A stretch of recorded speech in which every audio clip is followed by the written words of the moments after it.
કૃષ્ણ પ્રભુજી, હરે કૃષ્ણ, કૃષ્ણ કૃષ્ણ, હરે હરે કૃષ્ણ. હરે, હરે રામ, રામ રામ, હરે હરે. દંડવત પ્રણામ પ્રભુજી. દંડવત પ્રણામ માતાજી, દંડવત પ્રણામ. તો આજે શરૂઆત કરીએ. હરે કૃષ્ણ. હરે કૃષ્ણ પ્રભુ, દંડવત પ્રણામ પ્રભુ, હરે કૃષ્ણ. સ્ટાર્ટ છે પ્રભુજી. હરે કૃષ્ણ. હરે કૃષ્ણ પ્રભુજી, દંડવત પ્રણામ. દંડવત પ્રણામ માતાજી, દંડવત પ્રણામ. તો શ્રી રાધા ગોવિંદના ચરણોમાં પ્રાર્થના કરીએ, ખૂબ હૃદયપૂર્વક પ્રાર્થના કરીએ. આ દિવસની આ અધ્યાયની શરૂઆત કરીએ. ભગવાનના શુદ્ધ ભક્ત એવા અર્જુનજીને પણ પ્રાર્થના કરીએ, નમસ્કાર કરીએ. અને ખાસ આપણા આચાર્ય ભક્તિ વેદાંત સરસ્વતી મહારાજ પ્રભુપાદને પણ આપણે પ્રાર્થના કરીએ કે આ પરમ રહસ્ય, પરમ ગુહ્ય જ્ઞાન અમને સમજાય એવી અમારા પર કૃપા કરો. તો મંગળાચરણથી મંગળતાને વધાવીએ અને આ અધ્યાયની શરૂઆત કરીએ. ઓમ અજ્ઞાનતિમિરાન્ધસ્ય જ્ઞાનાંજન શલાકયા ચક્ષુરુન્મિલિતં યેન તસ્મૈ શ્રી ગુરવે નમઃ. શ્રી ચૈતન્ય મનોભીષ્ટં સ્થાપિतं યેન ભૂતલે સ્વયં રૂપ પદામહ્યં દદાતિ સ્વપદાન્તિકં.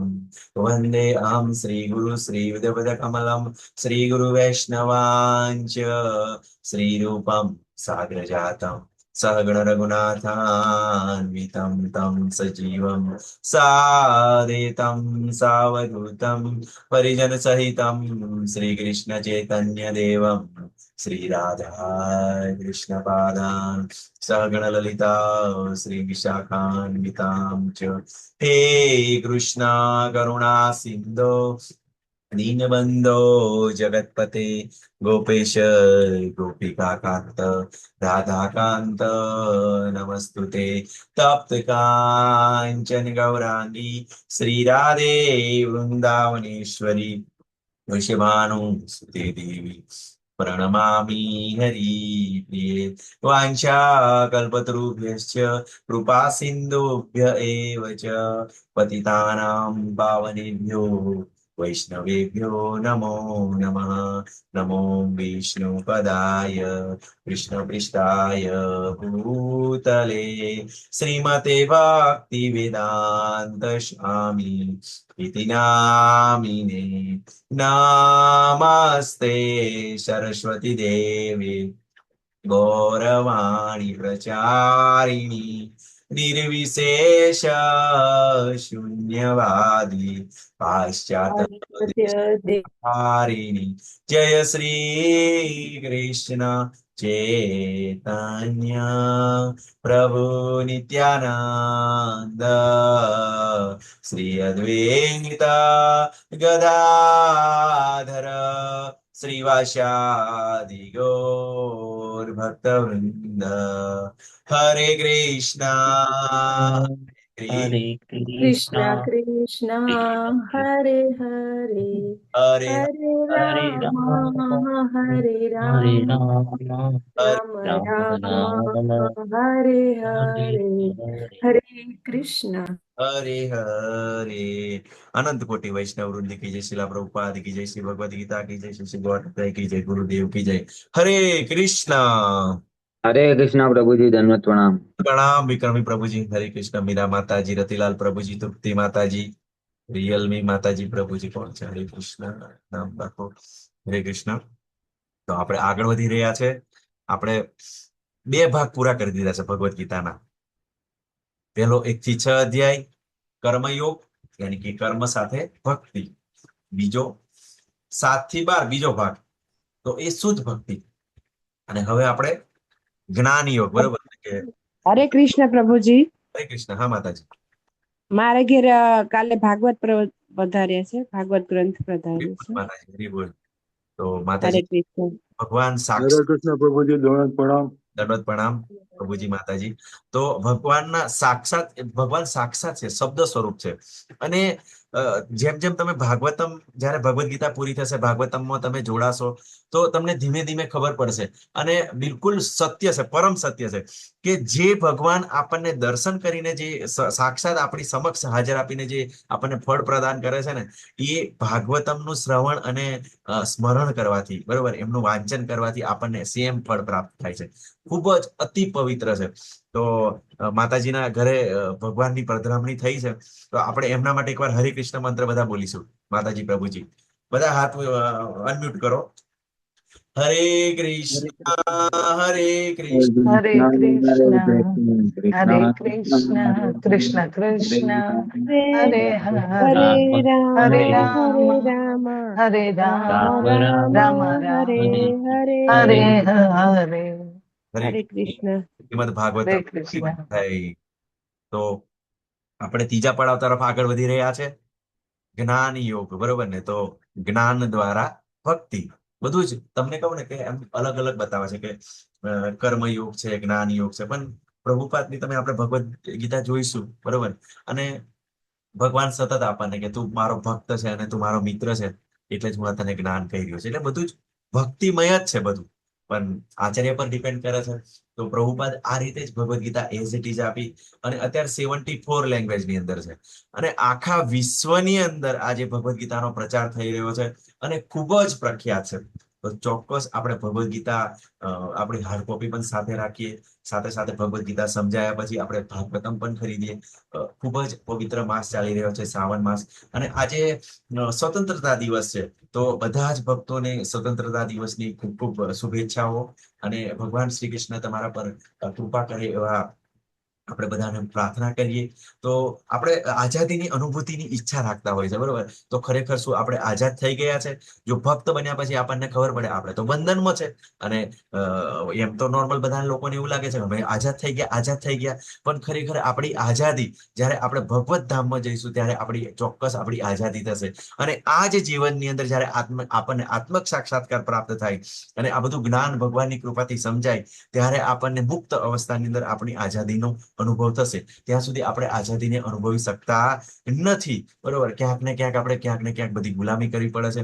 અને તમે જોઈ શકો છો, બરોબર, અત્યારે તંત્ર પણ એવું છે, બરોબર, નેતાઓ એવા છે. અને ભાગવતમની અંદર જ્યારે તમે આવશો ને તો આ બધી જ ક્લિયરિટી આવી જશે કે કળિયુગના લોકો કેવા હશે. તો એની અંદર બધું જ વર્ણન થયેલું કે આવા નેતાઓ હશે અને આવી રીતે કરપ્શન કરશે અને આવી રીતે લોકોને હેરાન કરશે. અને જબરજસ્ત છે કે એ લોકો ટેક્સ ઉઘરાવશે પણ પાછું રિટર્ન પબ્લિકને કઈ નહીં આપે. અને જે નેતાઓ હશે એ પોતાનું કરપ્શન કરીને પોતાના ઘર ભરશે, એવું બધું જ ભાગવતમની અંદર જબરજસ્ત વર્ણન થયેલું છે. વિચાર કરો, જે ભાગવતમ મીન્સ 5000 વર્ષ પહેલા, બરોબર, લખાયું, તો એની અંદર જે આ ભવિષ્યની જે વાણી છે પરફેક્ટ રજૂ કરવામાં આવી છે. તો ચોક્કસ પ્રયત્ન કરીએ, ભાગવતમને ઘરે લાવવાનો પ્રયત્ન કરીએ. અને જેમ જેમ ભાગવતમ એટલે કેવું છે કે જો ભગવાનના આપણે ભગવદ્ ગીતા દ્વારા આપણને કેવી રીતે જીવન જીવવાની આપણે કળા શીખી લઈએ છીએ, બરોબર. પણ જયારે ભગવત ધામ જવું છે તો એ આપણને ક્યાંથી પ્રાપ્ત થાય છે? તો ભગવાન કહે છે કે જન્મ કર્મ ચ દિવ્ય એવમ યો વેતિ તત્વતઃ ત્યક્તા દેહમ પુનર્જન્મ નેતિ મામેતિ સુઅર્જુન. કે આ જન્મ અને કર્મ અને એની દિવ્ય પ્રકૃતિ છે એ ક્યાંથી આપણને ખબર પડે? ભગવાનની કથા લીલા એ ભાગવતમ માંથી ખબર પડે. અને જયારે આપણે એ બધું ધીમે ધીમે ધીમે શ્રવણ કરીએ, બરોબર, તો પછી આપણા બધા જ કલ્મેશો નષ્ટ પ્રાયેશ અભદ્રેશુ નિત્યમ ભાગવત સેવ્યા. કે આપણા હૃદયમાંથી બધી જ શંકાઓ, બધી જ ડાઉટ ધીમે ધીમે ધીમે ક્લિયર થઈ જાય છે. અને આપણે નૈષ્ટિક ભક્તિ તરફ આગળ વધીએ છીએ. અને આ જે નૈષ્ટિક ભક્તિનું જે સુખ છે, બરોબર, આ સંસારમાં કે ભગવાનના ધામમાં સમાન છે, બરોબર ને? તો ઘણીવાર ભક્તો છે જે પરમ વૈષ્ણવો છે એ આ જ શરીરની અંદર, બરોબર, કે વૈકુંઠનો પણ અનુભવ કરી શકે છે. તો પછી આ બધું કેવી રીતે સમજવું? કેમ કે આ તો શરીર છે. શરીર આપણને પ્રકૃતિ દ્વારા આપણને પ્રાપ્ત થયેલું છે, અને પ્રકૃતિ માયા દ્વારા છે. તો આ માયા દ્વારા શરીર છે, તો આપણે શરીરને સારી રીતે સમજીએ. કેમ કે આપણને ખબર છે કે શરીર એ સાધન છે, અને આ સાધન દ્વારા આપણે સાધના કરવાની છે. અને જો આ અધ્યાય 13 ની અંદર તમે જોજો કે ભગવાન પહેલું જ કે ક્ષેત્રજ્ઞ વિભાગ. હવે ક્ષેત્ર એટલે શું? માતાજી પ્રભુજી જવાબ આપો. હરે કૃષ્ણ, ક્ષેત્રનો અર્થ શું થાય? શરીર. હા, ખૂબ સરસ પ્રભુજી. આધ્યાત્મિક રીતે શરીર થાય, પણ નોર્મલ અવસ્થાની અંદર આપણે ક્ષેત્ર એટલે શું? હરે કૃષ્ણ, આપણે સામાન્ય ભાષાની અંદર ક્ષેત્ર એટલે વિસ્તાર. હા, વિસ્તાર થાય. આપણે ક્ષેત્ર જગ્યા. આપણે ખેતર નો, આપણે ખેડૂત હોઈએ ત્યારે ક્ષેત્ર એટલે ખેતર. બરોબર. તો ખેતરની માહિતી કોની પાસે હોય? સિમ્પલ પ્રશ્ન છે. ખેડૂત પાસે. ખેડૂત પાસે હોય. અને બીજું ગવર્મેન્ટ. ગવર્મેન્ટ પાસે, બરોબર ને? તો ખેડૂત આ જે ક્ષેત્ર છે, બરોબર, ખેતરની માહિતી કોની પાસે હોય? તો ગવર્મેન્ટ પાસે હોય. અને આપણી પાસે ખેડૂત હોય તો આપણી પાસે હોય. તો આ અવસ્થા છે, બરોબર. તો આ આપણે ખાલી ધ્યાનમાં રાખો કે ક્ષેત્ર એટલે એક વિસ્તાર, ખેતર, અને ખેતરના જાણકાર કોણ? તો ખેડૂત અને સરકાર. તો આ ખૂબ સરસ રીતે આપણને આગળ ઈઝી રીતે સમજાઈ જશે આ અધ્યાય. તો અર્જુનજીના 6 પ્રશ્નો ઉદ્ભવે છે, પરંતુ આપણે થોડું ગઈકાલનું રિવિઝન કરી લઈએ. હરે કૃષ્ણ માતાજી. પ્રભુજી, કોઈ બતાવી શકો છો આપણે ગઈકાલે શું જોયું? ખૂબ સરસ આપણને ક્લિયરિટી આપી ભગવાને. હરે કૃષ્ણ. ભક્તિના 6 અલગ લેવલ બતાવ્યા. અનન્ય ભક્તિ, સાધના ભક્તિ, નિષ્કામ કર્મયોગ, સકામ કર્મયોગ, ધ્યાન યોગ અને જ્ઞાન યોગ. ખૂબ સરસ પ્રભુ. સૌથી ભક્ત કયો વધુ પ્રિય છે તે જણાવ્યું. ખૂબ સરસ, બરોબર ને? તો ભગવાને આપણને ગઈકાલના અધ્યાયની અંદર ખૂબ સરસ એક આપણને બિલકુલ ક્લિયરિટી આપી દીધી કે અર્જુનનો શું પ્રશ્ન હતો કે જે લોકો નિરાકારની ઉપાસના કરે છે એ શ્રેષ્ઠ છે કે સાકારની ઉપાસના કરે છે એ શ્રેષ્ઠ છે? ત્યારે ભગવાને બિલકુલ ક્લિયરિટી આપી દીધી કે જે સાકારની ઉપાસના કરે છે એ જ શ્રેષ્ઠ છે. અને આપણે જોયું કે આપણને ભગવત પ્રાપ્તિ આપણને 3 રીતે થાય. ભગવાનનો સાક્ષાત્કાર આપણને 3 રીતે થાય. કોઈ માતાજી પ્રભુજી બતાવી શકો છો? હરે કૃષ્ણ, કઈ રીતે થાય? બ્રહ્મ પરમાત્મા ભગવાન. બ્રહ્મ પરમાત્મા અને ભગવાન. તો બ્રહ્મ એટલે શું કે ભગવાનનું જે બાહ્ય શરીરમાંથી નીકળતું તે છે બ્રહ્મ જ્યોતિ. અને પરમાત્મા એટલે જે ભગવાનનું લોકલાયિત સ્વરૂપ ક્ષીરોદક્ષાય વિષ્ણુ. અને સાકાર એટલે ભગવાનનો આપણે જે સાકાર શ્યામ સુંદર સ્વરૂપ. તો આપણને ભગવાનની અનુભૂતિ આવી રીતે થાય. જ્યારે નિરાકારની અંદર ભગવાને એમ કીધું કે આ નિરાકારનો માર્ગ છે ને અત્યંત કષ્ટદાયક છે. અને તમે જોજો, હવે આપણે સિમ્પલ વસ્તુ વિચારીએ કે નિરાકારની અંદર જો આપણે ભગવાનની પ્રાપ્ત કરી તો આપણે શું કરવું પડે? ઘર-બાર છોડવું પડે, બરોબર. એના માટે જ્ઞાન પ્રાપ્ત કરવા માટે વેદોનો અભ્યાસ કરવો પડે, હિમાલયની અંદર તપસ્યા કરવો જોઈએ. અને આપણે તો બધા સંસારી છીએ અને અત્યારે આપણો પરિવાર છે, બધું છે, તો આપણે ભગવત પ્રાપ્તિ કેવી રીતે કરી શકીએ? તો બિલકુલ આ હાર્ડ છે, અશક્ય છે. પણ તમે ભક્તિની અંદર જયારે સાકાર સ્વરૂપની ઉપાસના કરીએ તો ચોક્કસ ભગવાનને પ્રાપ્ત કરી શકીએ છીએ. આપણા જે નરસિંહ મહેતા છે, બરોબર, પ્રભુપાદ બી શરૂઆતની અંદર સંસારી હતા, બરોબર, ઘણા બધા ગૃહસ્થ જ છે. અને સંત તુકારામ, બરોબર, મીરાબાઈ, તો આ બધા કેવું છે? ગૃહસ્થ હતા અને ગૃહસ્થ જીવનની અંદર જ ભગવત પ્રાપ્તિ કરી છે. એટલે ક્યાંય કન્ફ્યુઝન નથી. પણ લોકો કેવું છે? ભગવદ્ ગીતાને જયારે સમજવાનું કોશિશ નથી કરતા ત્યારે આ બધું કન્ફ્યુઝન થઈ જાય, બરોબર ને? તો આપણે જો શંકરાચાર્યની વાત કરીએ તો એમને શું કીધું કે પેલું નિરાકારની વાત કરી, પણ લાસ્ટની અંદર શંકરાચાર્ય આપણને ખૂબ સરસ બતાવે. શું કહે છે કે ભજ ગોવિંદમ, ભજ ગોવિંદમ, ભજ ગોવિંદમ મૂળમતે. શંકરાચાર્ય જ્યારે કાશીના ઘાટ પરથી પાસ થતા હતા ત્યારે એક વિદ્વાન પંડિત એ પાણીનું ગ્રામર શીખી રહ્યા હતા. કેમ કે વેદનો અભ્યાસ કરવા માટે પાણીનું ગ્રામર, વ્યાકરણ શીખવું પડે. હવે એ પાણીની અંદર, ઠંડા પાણીની અંદર, ગંગાજીની અંદર ઉભા રહીને જયારે આ પાઠન કરી રહ્યા હતા ત્યારે શંકરાચાર્યએ આ ભજન ગાયું હતું કે ભજ ગોવિંદમ, ભજ ગોવિંદમ મૂઢ મતે. અરે મૂઢ, ઓ મૂર્ખ, બરોબર, તું ગોવિંદને ભજ. કેમ કે આ તારું જે વ્યાકરણ છે ને અંત સમયે તને કામ નહીં લાગે. જો તું ગોવિંદને ભજીશ તો આ ચોક્કસ બધું જ તને ખબર પડી જશે. અને 15મા અધ્યાયના 15મા શ્લોકમાં ભગવાન કહે છે વેદેશ છે સર્વે અહમ એવ વેદ્યો. વેદોનો સંકલન કરતા હું છું, જ્ઞાતા હું છું, અને વેદોને જાણીને મને જ જાણવાના છે. તો આ જો ભગવાન આપણે કૃષ્ણને જાણીએ ને, બિલકુલ ઈજી છે ભક્તિ, હે ને? બિલકુલ ઈજી છે. પણ કેવું છે? એમ લાગે ઈજી છે, પણ એનું આચરણ કરવું આપણને હાલ લાગે, હે ને? તો આ આપણે જેમ જેમ જેમ જેમ આપણે બધાની સાથે ચાલશું તેમ તેમ તેમ આપણને ક્લિયરિટી આવશે. તો આ ચોક્કસ આપણને ધીમે ધીમે ધીમે બધું સમજાશે. તો ભગવાન આપણને કીધું, શું કીધું કે અનન્ય ભક્તિ દ્વારા મને પ્રાપ્ત કરી શકાય. તો સૌપ્રથમ સર્વશ્રેષ્ઠ છે અનન્ય ભક્તિ. તો અનન્ય ભક્તિની અંદર સતત ભગવાનની સેવાની અંદર લાગેલા. તો આપણે એ કરી શકતા નથી. તો ભગવાન નીચે આપે છે કે શું કે તમે સાધના ભક્તિ કરો. તો આપણે સંસારી છે, તો સાધના ભક્તિની અંદર શું કરીએ? સવારમાં વહેલા ઉઠીએ છીએ, બરોબર, પછી આપણે મંગળ આરતી કરીએ છીએ, જપાસેસન જપ કરીએ છીએ, ભગવદ્ ગીતા ભાગવતમનું શ્રવણ કરીએ છીએ. તો એ સાધના ભક્તિ છે. જો એ ના કરી શકે તો ભગવાન કીધું નિષ્કામ કર્મ કર, એટલે મારા માટે કાર્ય કર. અને જો એ ના કરે તો પછી સકામ કાર્ય કર, કે તને જે ફળ પ્રાપ્ત થાય છે એ ભગવાનની સેવાની અંદર લગાવ.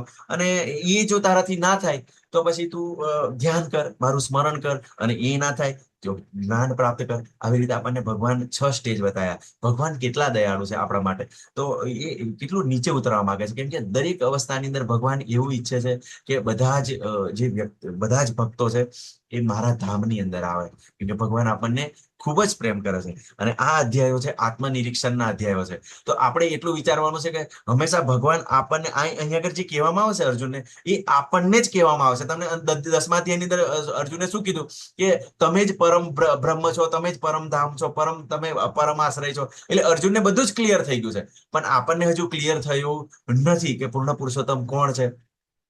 તો એટલા માટે અહીંયા આગળ કેવું છે, ભગવાન આપણને કહેવા માંગે છે અર્જુનને અનુલક્ષીને. કેમ કહેવા માંગે છે? તમને ખબર છે કે જ્યારે કોઈના નવા નવા લગ્ન થયા હોય અને જે વહુ ઘરમાં આવ્યા હોય, તો સાસુ વહુને ડાયરેક્ટ ના કહે, હે ને? તો શું કરાઈએ, સાસુ પહેલા એની જે દીકરી હોય એટલે એની જે વહુની નનદ ને કે બેટા આજે થોડું મીઠું વધારે નાખી દીધું છે, આજે મરચું વધારે છે.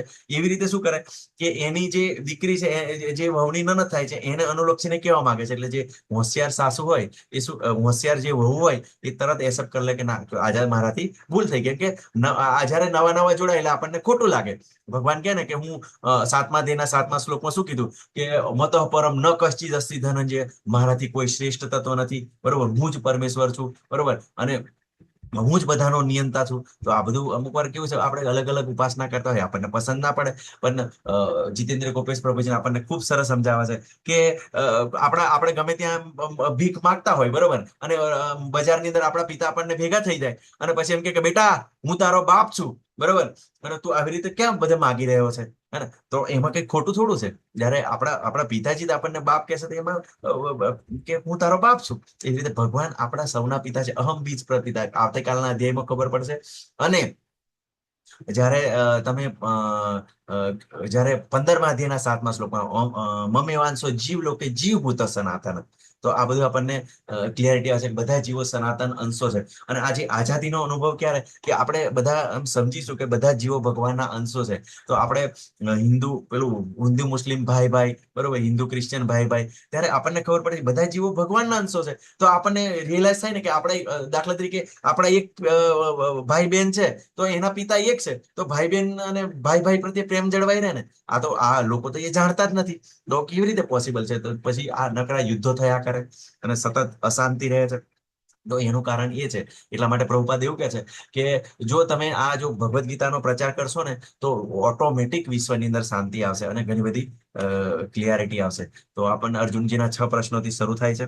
અર્જુનજી ભગવાન 6 પ્રશ્નોનો જવાબ આપે છે અને જ્ઞાન વિશે ચર્ચા થાય છે. જ્ઞાન કેવી રીતે પ્રાપ્ત કરવું અને જ્ઞાનને પ્રાપ્ત કરીને શું કરવાનું છે, અને પ્રકૃતિ પુરુષ અને એનું કોમ્બિનેશન કેવી રીતે રિએક્શન આવે છે, અને જ્ઞાન ચક્ષુ, આ જયારે જ્ઞાન પ્રાપ્ત કરીને આપણા જ્ઞાન ચક્ષુ ખુલે છે, એટલે જ્ઞાન દ્વારા આપણે બધી વસ્તુને યથાર્થ રૂપ જોઈ શકીએ છીએ. તો 12મા અધ્યાયનો નિષ્કર્ષ છે ભક્તિ છે. તો આ 6 અધ્યાયની અંદર જ્ઞાન આપવાની શું જરૂર છે? માતાજી પ્રભુજી, હરે કૃષ્ણ, તમારા માટે પ્રશ્ન છે.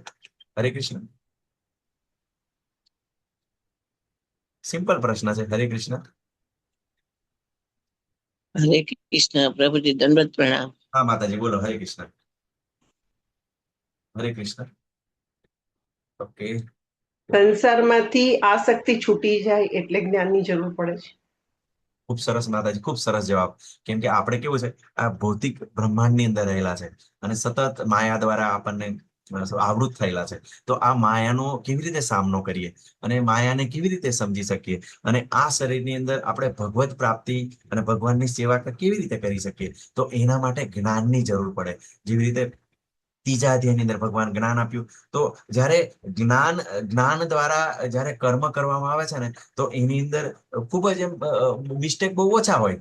અને જો તમે જોજો સિમ્પલ રીતે કોઈ અજ્ઞાની જીવ હોય, ગમે તે રીતે કરતો હોય, તો એની અંદર ઘણી બધી પ્રોબ્લેમ્સ આવે, સમસ્યા આવે. પણ જે જ્ઞાન પ્રાપ્ત કર્યા પછી જે કાર્ય કરતો હોય એની અંદર ખૂબ જ પરફેક્શન હોય. તો આ જ્ઞાન છે, તો એ ભગવાનની સેવા કેવી રીતે કરવી, ભગવાનને કેવી રીતે સમજવા, અને પ્રકૃતિ સાથે આપણે સતત જોડાયેલા છે. તો આપણને આ માયામાંથી અલગ થવા માટે, બરોબર, કે માયામાંથી તમે કેવી રીતે ગુણાતીત અવસ્થાની અંદર આવી શકો, એ માટેનું આ જ્ઞાન છે. તો એટલા માટે ભગવાન આપણને જ્ઞાન દ્વારા આપણને સમજાવવાની કોશિશ કર્યા છે. તો 1 થી 6 અધ્યાયની અંદર આપણને કાન દ્વારા ભગવાન ભક્તિ વિશે બતાવ્યું, બરોબર. અને છેલ્લા 6 અધ્યાયમાં જ્ઞાન કેવી રીતે, જેનાથી આપણે આ માયાને આપણે સારી રીતે સમજી શકીએ. અને 12મા અધ્યાયની અંદર ભગવાને કહ્યું કે જે ભગવાનની ઉપાસના કરે છે તો એ જન્મ મૃત્યુમાંથી મુક્ત થઈ શકે છે. તો જન્મ મૃત્યુમાંથી મુક્ત થવા માટે પ્રકૃતિના 3 ગુણોથી આપણે પર થવું પડે, ગુણાતીત અવસ્થાની અંદર જવું પડે. તો ગુણાતીત અવસ્થાની અંદર કેવી રીતે આપણે પહોંચી શકીએ, તો એનું જ્ઞાન આપણને આ અધ્યાયોની અંદર પ્રાપ્ત થાય છે. અને ભૌતિક વિશ્વમાંથી પોતાને બહાર કાઢવા માટે દાર્શનિક જ્ઞાન પ્રદાન કરે છે, એટલે પ્રેક્ટિકલ જ્ઞાન. અને જ્ઞાનનો ઉપયોગ માયાથી અળગા રહેવા માટે કૃષ્ણ પ્રત્યે આસક્તિમાં મદદ કરે છે. તેથી જ્યારે જ્ઞાનનો ઉપયોગ ભક્તિ પ્રાપ્ત કરવાના સાધન તરીકે કરીએ ત્યારે તે ભક્તિનો એક ભાગ બની જાય છે. એટલા માટે આ જે જ્ઞાન છે, જ્ઞાન યોગ છે, પણ એકચ્યુઅલી કેવું છે, જ્ઞાન મિશ્રિત ભક્તિ છે. તો આપણે સમજવાની આ કોશિશ કરીએ. તો અર્જુનજીનો પ્રશ્ન શરૂ થાય છે. અર્જુન ઉવાચ પ્રકૃતિમ પુરુષમ ચેવ ક્ષેત્ર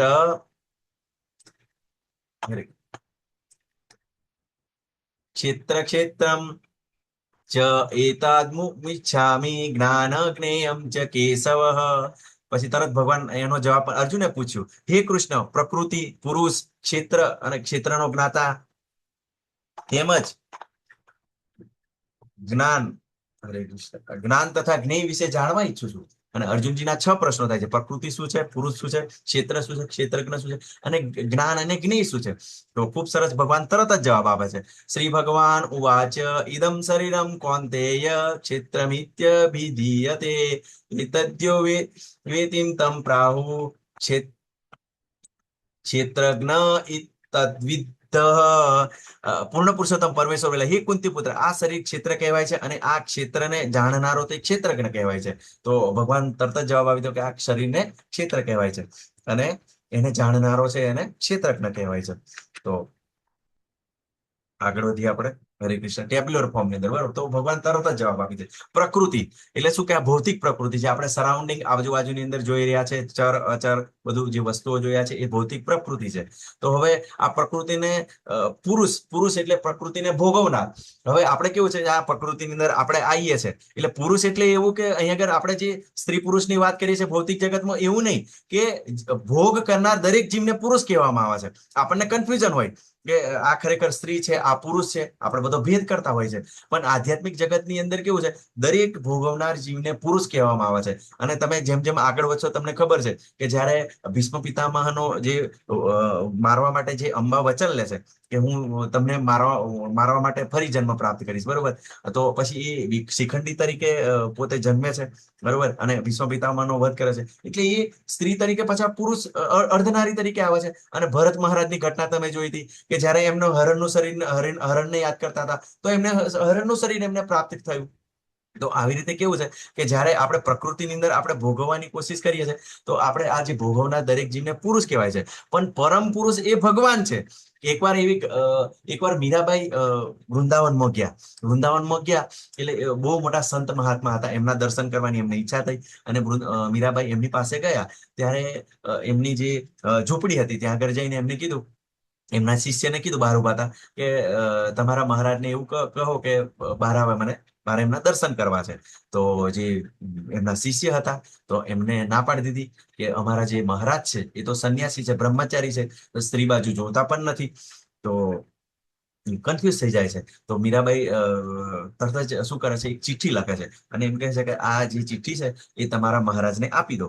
અને જે શિષ્ય જાય છે અંદર જાય છે અને એમને ચિઠ્ઠી આપે છે અને ચિઠ્ઠી આપે છે અને વાંચે છે એટલે તરત જ દોડીને બહાર આવે છે અને તરત જ મીરાબાઈને દર્શન આપે છે, નમસ્કાર કરે છે, બરોબર. તો ચિઠ્ઠીની અંદર શું લખેલું હતું કે મીરાબાઈ એવું લખેલું હતું કે હું આ જગતની અંદર એક જ પુરુષને ઓળખું છું અને એ છે પૂર્ણ પુરુષોત્તમ ભગવાન શ્રી કૃષ્ણ, એની સિવાય કોઈ પુરુષ નથી. તો આ વસ્તુ આપણે સમજવાની છે કે આપણે જે ઈચ્છા હોય છે એ પ્રમાણે સ્ત્રીનું પુરુષ અને પુરુષનું સ્ત્રી. અને સતત તમે આગળ ભાગવતમની અંદર જોશો ને કે પુરંજન નામના એક રાજા હોય છે, એ સતત પોતાની રાણીની અંદર આસક્તિ રાખતા હોય છે. તો ફરી એને રાણીનું સ્ત્રીનું શરીર પ્રાપ્ત થાય છે. તો આ કેવું છે કે આ પણ બાહ્ય કપડા છે અને આ સતત જેવી ઈચ્છાઓ પ્રમાણે સતત આ શરીર કોઈ વાર જાનવરનું, કોઈ વાર પુરુષનું, કોઈ વાર સ્ત્રીનું આ સતત ચેન્જ થયા કરે છે, બરોબર. પણ પરમ પુરુષ ભગવાન છે.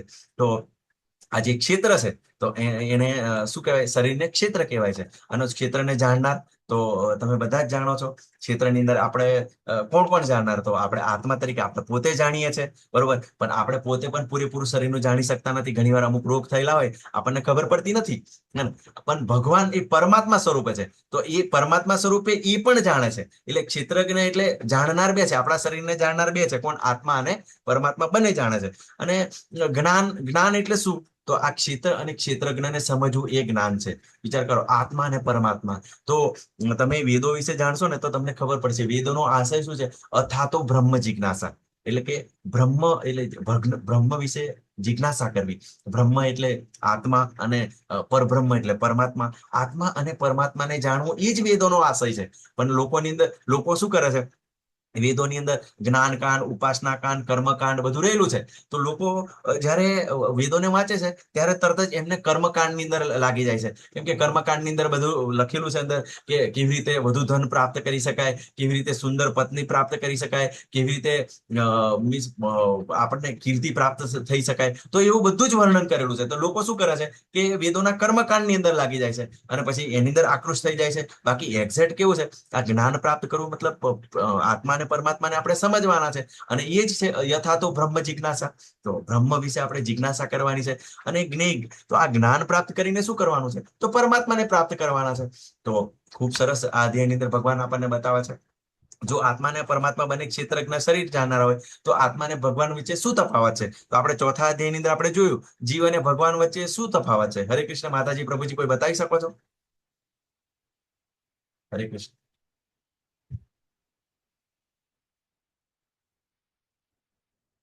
હરે કૃષ્ણ. કોઈને યાદ નથી? ઈજી પ્રશ્ન છે આ તો, વારંવાર આપણે સાંભળીએ છીએ. હરે કૃષ્ણ. આત્મા અને પરમાત્મા તો આપણે ચોથા અધ્યાયની અંદર આપણે જોઈ લીધું, બરોબર? કે શું જોયું? કે ભગવાન છે, એમનું શરીર કેવું છે? મીન્સ શાશ્વત શરીર છે, આપણા જેવું નથી. આત્મા છે ને પરમાત્મા વિભુ છે. હા, હરે કૃષ્ણ. એટલે ભગવાન મીન્સ આપણે થોડુંક જાણીએ છીએ, બરોબર ને? સૂક્ષ્મ છીએ અને ભગવાન વિશાળ છે. અને જેવી રીતે માતાજીએ કીધું એવી રીતે. અને બીજું કે આપણો શરીર અને આત્માની અંદર ભેદ છે, બરોબર? તો આપણા શરીરની અંદર 3 પ્રકારના શરીર છે. એક તો કેવું? સ્થૂળ શરીર છે, બરોબર, જે પંચમહાભૂતોનું બનેલું છે. બીજું સૂક્ષ્મ શરીર છે, મન, બુદ્ધિ, અહંકાર. અને ત્રીજું કારણ શરીર છે. હવે જ્યારે અહીં મૃત્યુ થાય છે ત્યારે શું થાય છે કે આપણા આત્મા સાથે આપણું જે સૂક્ષ્મ શરીર, મન, બુદ્ધિ, અહંકાર, જે એની અંદર આપણી ચેતના બધી સ્ટોર થયેલી, આપણી ઈચ્છાઓ સ્ટોર થયેલી હોય. જ્યારે એ ટ્રાવેલ કરે અને બીજું શરીર જ્યારે એને પ્રાપ્ત થાય છે ત્યારે એ બીજા શરીરની અંદર જઈને ઈચ્છાઓ કરે છે. મતલબ જેની મન, બુદ્ધિ, અહંકાર પ્રમાણે એને બીજું શરીર પ્રાપ્ત થાય છે. તો જ્યારે આપણે આ ભૌતિક બ્રહ્માંડમાં રહીએ છીએ તો સતત આ બધું ચાલ્યા કરે છે. પુનરપી જનનમ, પુનરપી મનનમ, પુનરપી જનની જઠરે શયનમ. તો આ વારંવાર જન્મ, મૃત્યુ, જરા, વ્યાધિ, ચાલે. આપણે દરેક વખત આપણી સાથે સૂક્ષ્મ શરીર આપણી સાથે ટ્રાવેલ કરે. પણ જ્યારે આપણે ભક્તિની અંદર આવીએ ત્યારે શું થાય કે આપણી જે ઈચ્છાઓ હોય એ ભગવાનને ધામ જવાની હોય છે. ત્યારે જે ઈચ્છાઓ પ્રમાણે શું થાય આપણને કે જ્યારે આપણું જે કારણ શરીર છે, બરોબર, આત્મા છે, બરોબર, જ્યારે એ ઈચ્છા કરે છે ત્યારે સ્વયં ભગવાનના દૂતો આવે છે અને એને ભગવાન ધામ લઈ જાય છે. તો ઘણી બધી ઘટનાઓ છે. અજામિલની ઘટના આપણે જોઈ, એની અંદર નંદ સુનંદ નામના ભગવાનના પાર્ષદો એમને લેવા આવે છે. ધ્રુવ મહારાજની ઘટનાની અંદર ભાગવતમની અંદર વર્ણન છે કે જ્યારે ધ્રુવ મહારાજ જ્યારે એમનું આ ભૌતિક શરીર છૂટે છે અને આધ્યાત્મિક શરીર તરત પ્રાપ્ત થાય છે અને પોતાના ધામમાં જાય છે. તો આવી રીતે કેવું છે કે આપણા શરીરની અંદર અલગ અલગ 3 શરીર રહેલા છે. જ્યારે ભગવાનની ઇન્દ્રિયો, શરીર બધું જ એક જ છે. મતલબ ભગવાન પોતાની ઇન્દ્રિયો દ્વારા કોઈ પણ કાર્ય કરી શકે છે, જ્યારે આપણે કાર્ય કરી શકતા નથી. ભગવાન આંખો દ્વારા પ્રસાદ પણ લઈ શકે છે, નાક દ્વારા પણ પ્રસાદ લઈ શકે છે, કાન દ્વારા લઈ શકે છે. તો એમની બધી જ ઇન્દ્રિયો પૂર્ણ છે, જ્યારે આપણી ઇન્દ્રિયો અપૂર્ણ છે. અને આપણે એક ઇન્દ્રિય દ્વારા એક જ કાર્ય કરી શકીએ છીએ. અને બધું આપણે જે પણ જોઈએ છે બધું જ અપૂર્ણ હોય છે, એટલે પરફેક્ટ આપણે જોઈ શકતા નથી. તો આગળ ભગવાન ખૂબ સરસ જવાબ આપે છે કે ક્ષેત્રમ ચાપી મામ વિદ્ધિમ સર્વ ક્ષેત્રેષુ ભારત ક્ષેત્ર યોર જ્ઞાનમ યત જ્ઞાનમ મતમ મમ. એ ભારત, તારે જાણવું જોઈએ કે હું પણ શરીરોનો જ્ઞાતા છું અને આ શરીર તથા તેના જ્ઞાતાને જાણી લેવા જ જ્ઞાન કહેવામાં આવે છે. આ મારું મંતવ્ય છે. હવે ભગવાન શું કહે છે કે આ જે શરીર અને શરીરના જ્ઞાતા એટલે આત્મા અને પરમાત્માને જાણવું એ જ જ્ઞાન છે. તો આપણે તેમ લાગે કે ખરેખર આપણે તો ડોક્ટર છીએ, એન્જિનિયર છે, આઈએએસ છે, આઈપીએસ છે, તો ભગવાન આને સ્વીકારતા નથી, કેમ કે આ આધ્યાત્મિક જ્ઞાનની વાત થઈ રહી છે. તો ખૂબ સરસ આ જોઈ રહ્યા છે આપણે કે આ ખેતર છે, બરોબર. તો આપણે ચર્ચા કરીએ એમ તો આ ખેતર છે, તો ખેતરનું આજુબાજુની અંદર કોનું ખેતર છે, બરોબર, તો કોને ખબર હોય? તો જે ખેડૂત ખેતરનો માલિક હોય એને ખબર હોય, અને બીજું સરકારને ખબર હોય. તો જ્યારે ભગવાન શું કરે છે? આપણા શરીરને પણ જાણે છે અને બીજા બધા જ શરીરોને જાણે છે. એટલે કે એવું નહીં, કેમ કે દરેક જીવની અંદર પરમાત્મા સ્વરૂપે રહેલા છે. એટલે એવું નહીં કે આપણા શરીર પૂરતું, એટલે એ દરેક જીવની અંદર દરેક વિશે, બધા જ શરીરો વિશે જાણે છે. એટલે સર્વજ્ઞ છે. અને આગળ ભગવાન પછી રેફરન્સ આપે છે કે ખરેખર આ રેફરન્સ ક્યાં છે? તો આગળ ભગવાન કહે છે, વિભિન્ન ઋષિઓએ વિભિન્ન વૈદિક ગ્રંથોમાં કાર્યના ક્ષેત્ર તથા તે કાર્યના જ્ઞાતાના જ્ઞાનનું વર્ણન કર્યું છે. તે ખાસ કરીને વેદાંત સૂત્રોમાં કાર્યકરના સર્વ ઉદ્દેશ સહિત પ્રસ્તુત કરવામાં આવ્યું છે. તો આ બધું જ્ઞાન આપણને ક્યાંથી પ્રાપ્ત થાય? ભગવાન આપણને કહી દીધું, પણ છતાં પણ ભગવાન આપણને વારંવાર કહે છે, તમારે શાસ્ત્રોને જેવી રીતે કહેવામાં આવે છે એ પ્રમાણે જ તમારે ચાલવાનું છે. તો આ વેદાંત સૂત્રોની અંદર આ ખૂબ સરસ વર્ણન કરવામાં આવ્યું છે. પણ આ જે વેદાંત સૂત્રો છે, જ્યારે શું કહેવાય, વેદવ્યાસજી બધા જ્યારે વેદો બનાયા તો એમને જોયું કે આ લોકો આટલું બધો અભ્યાસ નહીં કરી શકે, તો એમને શોર્ટ ફોર્મ બતાવ્યું વેદાંત સૂત્રો. આપણે કીધું ને જે યથાતો બ્રહ્મ જિજ્ઞાસા, તો યથાતો બ્રહ્મ જિજ્ઞાસા એ વેદાંત સૂત્ર છે. તો એના પરથી કેવું છે, યથાતો બ્રહ્મ જિજ્ઞાસા એટલે એના પર તો કેટલા બધા પુસ્તકો લખી જવાય, બરોબર ને, કે લખાય અને એના પર ઘણું બધું એની ચર્ચાઓ થાય. તો આપણે બિલકુલ સામાન્ય જીવો માટે આ બધું બિલકુલ અશક્ય છે. પણ જ્યારે કન્ફ્યુઝન થયું કે ખરેખર આટલું બધું બનાવ્યું, મેં આટલા બધા શાસ્ત્રોનું વર્ણન કર્યું, છતાં પણ મને મનની અંદર સંતોષ કેમ નથી? એટલે તરત જ એમના ગુરુજીને યાદ કરે છે અને નારદજી આવે છે અને નારદજી કહે છે કે તમે બધું જ વર્ણન કર્યું છે, પણ ભગવાનની જે લીલાઓ છે, બરોબર, કે જેના દ્વારા વ્યક્તિ આનંદને પ્રાપ્ત કરી શકે, ભગવત ધામ જઈ શકે, એનું વર્ણન કર્યું નથી. તો આજે વેદાંત સૂત્રો પરનું પરમ ભાષ્ય જે શ્રીમદ ભાગવતમ લખવામાં આવ્યું છે, બરોબર, અને એની અંદર આપણને બધી જ માહિતી મળે છે, આત્મા, પરમાત્મા, બરોબર, અને આપણો જે બ્રહ્માંડની વ્યવસ્થા, કે બ્રહ્માંડ આ પૃથ્વી સૂર્યથી કેટલી દૂર છે, બરોબર, સૂર્ય મીન્સ બ્રહ્મલોકથી કેટલો દૂર છે, અને બ્રહ્મલોકથી આપણું વૈકુંઠ પણ કેટલું દૂર છે. તો એનું બધું જ વર્ણન કરવામાં આવેલું છે ભાગવતમની અંદર. તો આ બધું જ પરફેક્ટ રીતે વર્ણન કરવામાં આવે છે, અને અત્યારે આ સાયન્ટિસ્ટો પણ સ્વીકારે છે. એટલા માટે આપણે વિચારવાનું છે કે આપણા શાસ્ત્રો પર આપણે શંકા નથી કરવાની. હંમેશા કેવું છે કે શાસ્ત્રો એ આપણી માં છે. જેવી રીતે કોઈ વ્યક્તિ એમ કે માં એમ કહી દે કે આ તારો પિતા છે, તો એ વ્યક્તિ એને સ્વીકારવું પડે. નહીં તો એ વ્યક્તિ એમ વિચારે કે હું નહીં સ્વીકારું તો આટલા કરોડો લોકોનું ડીએનએ ટેસ્ટ કેવી રીતે કરશે? આખી એની જિંદગી પૂરી થઈ જશે. પણ ક્યારે એનું આ પોસિબલ ના થાય. એટલે માં એમ કહી દીધું કે આ તારો પિતા છે, તો એને સ્વીકારવું જોઈએ, બરોબર ને. એવી રીતે આ શાસ્ત્રો છે એ આપણી માં છે, બરોબર, કે ભગવાન કોણ છે, આપણા પિતા કોણ છે, આપણને બતાવે છે. તો શાસ્ત્રો પર ચોક્કસ આપણે વિશ્વાસ રાખવો જોઈએ, તો જ આ બધું આપણે સમજી શકીએ. તો આપણે સમજી શકીએ તો શાસ્ત્રોને કેવી રીતે સમજી શકીએ? તો આપણી ચેતના પર ડિપેન્ડ કરે છે, આપણી કોન્શિયસ પર ડિપેન્ડ કરે છે. તો વિવિધ પ્રકારની ચેતના છે. તો સૌપ્રથમ અન્નમય ચેતનાની અંદર કેવું હોય કે કોઈ વ્યક્તિ, દાખલા તરીકે, એને જમવાનું મળી જાય એટલે કેવું વિચારે, હા ભગવાન મળી ગયા, બસ જમવાનું મળી ગયું, બહુ થઈ ગયું. તો જગતની અંદર તમને બધા એવા ઘણા બધા લોકો જોવા મળશે, ખાલી કેવું છે, ખાવા માટે જીવતા હોય, બરોબર, ખાવાનું મળી ગયું, બહુ થઈ ગયું, બસ ભગવાન મળી ગયા, કઈ નથી કરવું, ખાઈ પીને પડી રહેવાનું, બરોબર. તો આ ચેતનાને કહેવાય અન્નમય ચેતના. પછી એના કરતા થોડુંક લેવલ ઉપર જાય, જ્યારે આ વ્યક્તિને ખાવા પીવાની બધી વ્યવસ્થા થઈ જાય ને, એટલે થોડુંક વિચારે. શું વિચારે? કે મારે ઘર હોવું જોઈએ, મારે એનાથી મને વરસાદથી, પાણીથી મને પ્રોટેક્શન મળે, બેંક બેલેન્સ હોવું જોઈએ, બરોબર, મારે પત્ની બાળકો હોવા જોઈએ, એટલે ઘરપણની અંદર મને મદદ કરે, મારી સેવા કરે. તો આ જે ચેતના છે એ પ્રાણમય ચેતના છે. તો આની અંદર કેવું છે, સતત એને વિચારે. પણ આની અંદર બી કેવું છે કે ભય, નિંદ્રા, મૈથુન અને આહાર, આ જે ચાર છે ને એની પાછળ જ લાગેલા હોય. તો આ જે ચેતના છે ને એ એમ આપણને લાગે, પણ આ ચેતના પણ કેવી છે, પશુ સમાન છે. કેવી રીતે? તમે જોજો કે પશુ પણ અત્યારે કીડી છે, બરોબર ને, તો પોતાના માટે ઘર કેવું બનાવે છે, દર બનાવે છે. ઘણા એવા પશુ પક્ષીઓ છે, પેલા સુગ્રી છે, એવા માળા પણ સરસ બનાવે છે. તો એ પણ આપણા કરતા પણ સરસ બનાવે છે. તો અને બીજું કે ખાવાનું, બરોબર, તો અન્ન તો બધાને પશુ પક્ષીને કેટલું ઈઝી રીતે પ્રાપ્ત થાય છે, બરોબર, કે આપણે તો ઘણી બધી મહેનત કરવી પડે, નોકરી જવું પડે, જ્યારે એને તો ઉડીને બિલકુલ ઉડીને જાય અને મન ફાવે એવું ખાઈ લે. અને મૈથુન, બરોબર, તો સેક્સ, બરોબર, તો પછી એને અંદર તો કેવું છે, આપણે તો જે માણસોને તો લગ્ન કરવા પડે, એટલો બધો ખર્ચો કરવો પડે, સરસ એવું ઘર બનાવવું પડે અને કેટલી બધી મહેનત કરવી પડે. જ્યારે જાનવરને તમે જોજો, જાનવરને તો એને ગમે ત્યાં કૂતરા બિલાડાને એને તો બધી જ ભગવાન એની વ્યવસ્થા ગમે ત્યાં એ મજા કરી લે, હે ને, એને તો આવી કોઈ અવસ્થા નહીં. અને બીજું કે વય, નિદ્રા, મૈથુન અને આહાર, બરોબર, અને નિંદ્રા. તો નિંદ્રા તો સુવર છે, તમે જોજો, સુવર તો બિલકુલ ગમે ત્યાં જગ્યાએ સુઈ જાય અને આરામથી સૂતું હોય, મજા કરતું હોય. અને આપણે તો એવું સરસ ઘર બનાવવું પડે, સરસ એવો બેડ જોઈએ. અને તો આ જે અવસ્થા છે, કેવું છે કે એ પ્રાણી પણ એનો આનંદ લઈ શકે છે. ભય, નિદ્રા, પેલું શું કહે, ભય, નિદ્રા, મૈથુન અને આહાર. તો આ વ્યવસ્થા તો કેવું છે, જાનવર માટે પણ છે. પણ જ્યારે મનુષ્યને ખબર પડે કે જ્યારે આ બધું જ મારી પાસે છે, શું છે કે મારી પાસે સરસ બંગલો છે, સુંદર પત્ની છે, બાળકો છે, છતાં પણ આ મારું પેલું જન્મ મૃત્યુ જરાય વ્યાધિ છે, મારો પીછો નથી છોડતું. સતત ક્યાંક કોરોના આવી જાય, ક્યાંક વાવાઝોડું આવી જાય, વરસાદ આવી જાય અને સમસ્યાઓ આવે છે, બરોબર, તો એને લાગે છે કે આ દુઃખ છે. અને આ દુઃખ ક્યારે ખબર પડે, બરોબર, કે જ્યારે જેમ એને પીડા અનુભવાય અને ખાસ કરીને તો કેવું છે કે ભક્તોનો સંગ થાય ત્યારે ખબર પડે કે અહીંયા આગળ તો દુઃખાલય એમ અશાશ્વતમ છે. અને 8મા અધ્યાયની અંદર ભગવાન કીધું કે અહીંયા આગળ નકરું આપણને ગમે તેટલું કંઈ પણ વ્યવસ્થા કરવાની કોશિશ કરીએ, છતાં કંઈક ને કંઈક રીતે આપણને દુઃખ જ પ્રાપ્ત થાય.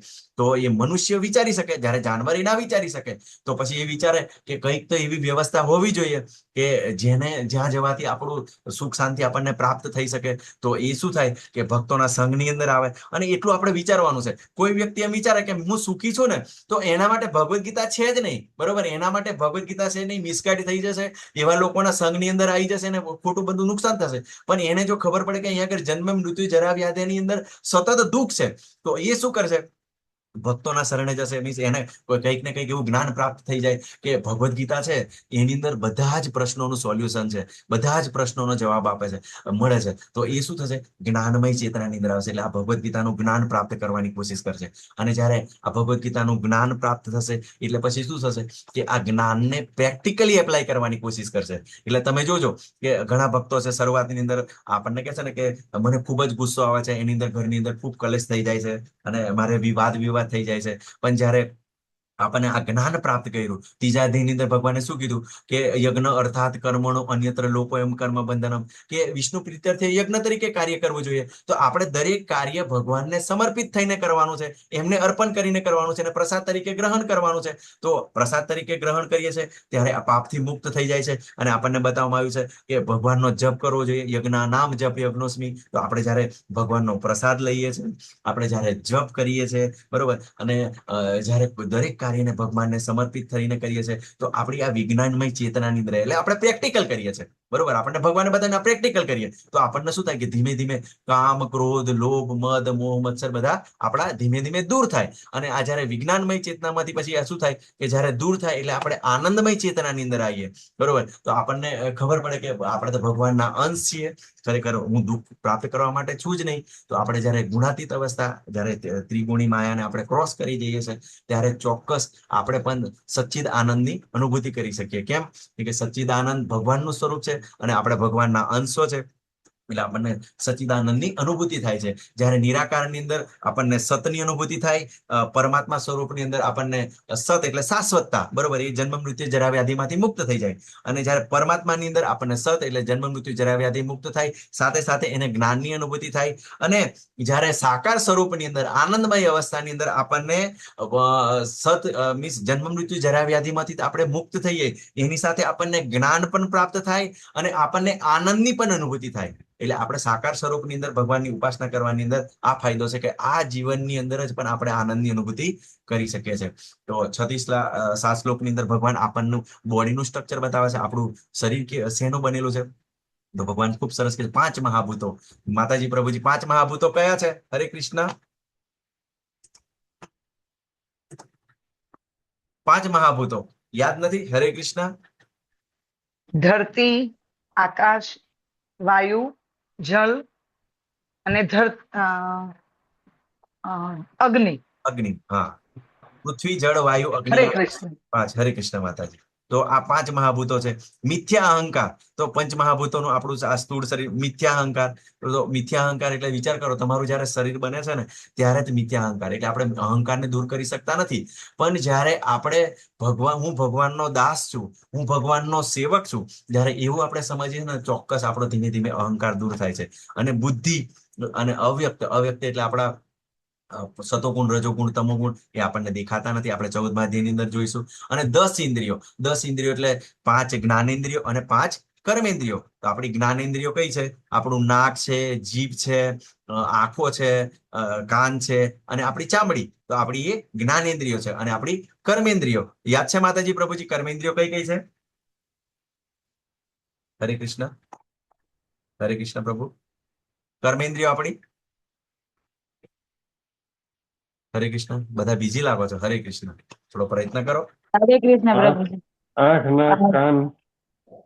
હા હા માતાજી, બોલો રેખા માતાજી. શ્રવણ કરવું, સ્વાદ લેવો, સ્પર્શ ઇન્દ્રિય, દ્રશ્ય જોવું અને દ્રાણ ઇન્દ્રિય. હા, એટલે આપણી કર્મેન્દ્રિયો છે, બરોબર ને? તો કર્મેન્દ્રિયો આપણા હાથ, પગ, બરોબર. જનેન્દ્રિય, હે ને?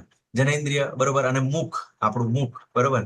તો એ એટલે ટોટલ 5 થાય. હાથ, પગ, જનેન્દ્રિય અને ગુદાદ્વાર એ આપણી કર્મેન્દ્રિયો છે. અને તથા મન અને 5 ઇન્દ્રિય વિષયો. 5 ઇન્દ્રિય વિષયો એટલે આંખનો જોવાનો વિષય દ્રશ્ય, નાકનું સૂંઘવું, કાનનું સાંભળવું, જીભનો સ્વાદ લેવો અને ચામડીનો સ્પર્શ. તો આપણા 5 વિષયો. જો આપણે બધાનો આ ટોટલ સરવાળો કરીએ ને તો ટોટલ 24 થાય. અને આ 24 ની સાથે જયારે આત્મા ભળે, બરોબર, અને પરમાત્મા 25, 26 બધા ભેગા થાય ત્યારે આપણું શરીર ચલાયમાન થાય. જ્યાં સુધી એની અંદર આત્મા અને પરમાત્માનો પ્રવેશ ના થાય ત્યાં સુધી આપણી બોડી મુવમેન્ટ કરી શકતી નથી, બરોબર. તો આપણને શરીર પ્રાપ્ત થાય. શરીર પ્રાપ્ત થાય આપણને પછી શું થાય? ઈચ્છા થાય. આપણને બધી ભોગવવાની ઈચ્છા થાય, બરોબર. તો આપણે ઈચ્છા કરીએ અને ઈચ્છાને કારણે જો આપણી ઈચ્છા પૂરી થાય તો આપણને લાલચ જાગે. એના કારણે આપણને દ્વેષ આવે અને ઘણીવાર ના પ્રાપ્ત થાય તો આપણને પેલું શું થાય? એનો પણ આપણને દ્વેષ લાગે, પેલું ઘણી દ્વેષ, બરોબર. તો આપણે ઈચ્છા કરીએ તો આપણને દ્વેષ પણ થાય. કોઈની જોડે વધારે હોય તો પણ આપણને દુઃખ થાય, આપણી પાસે ના હોય તો પણ આપણને દુઃખ થાય. એટલે પછી આપણે દ્વેષને કારણે આપણે સુખ અને દુઃખનો અનુભવ કરીએ. અને સુખ અને દુઃખનો અનુભવ કરીએ એટલે આમાંથી બહાર નીકળવા માટે આપણે શું કરીએ?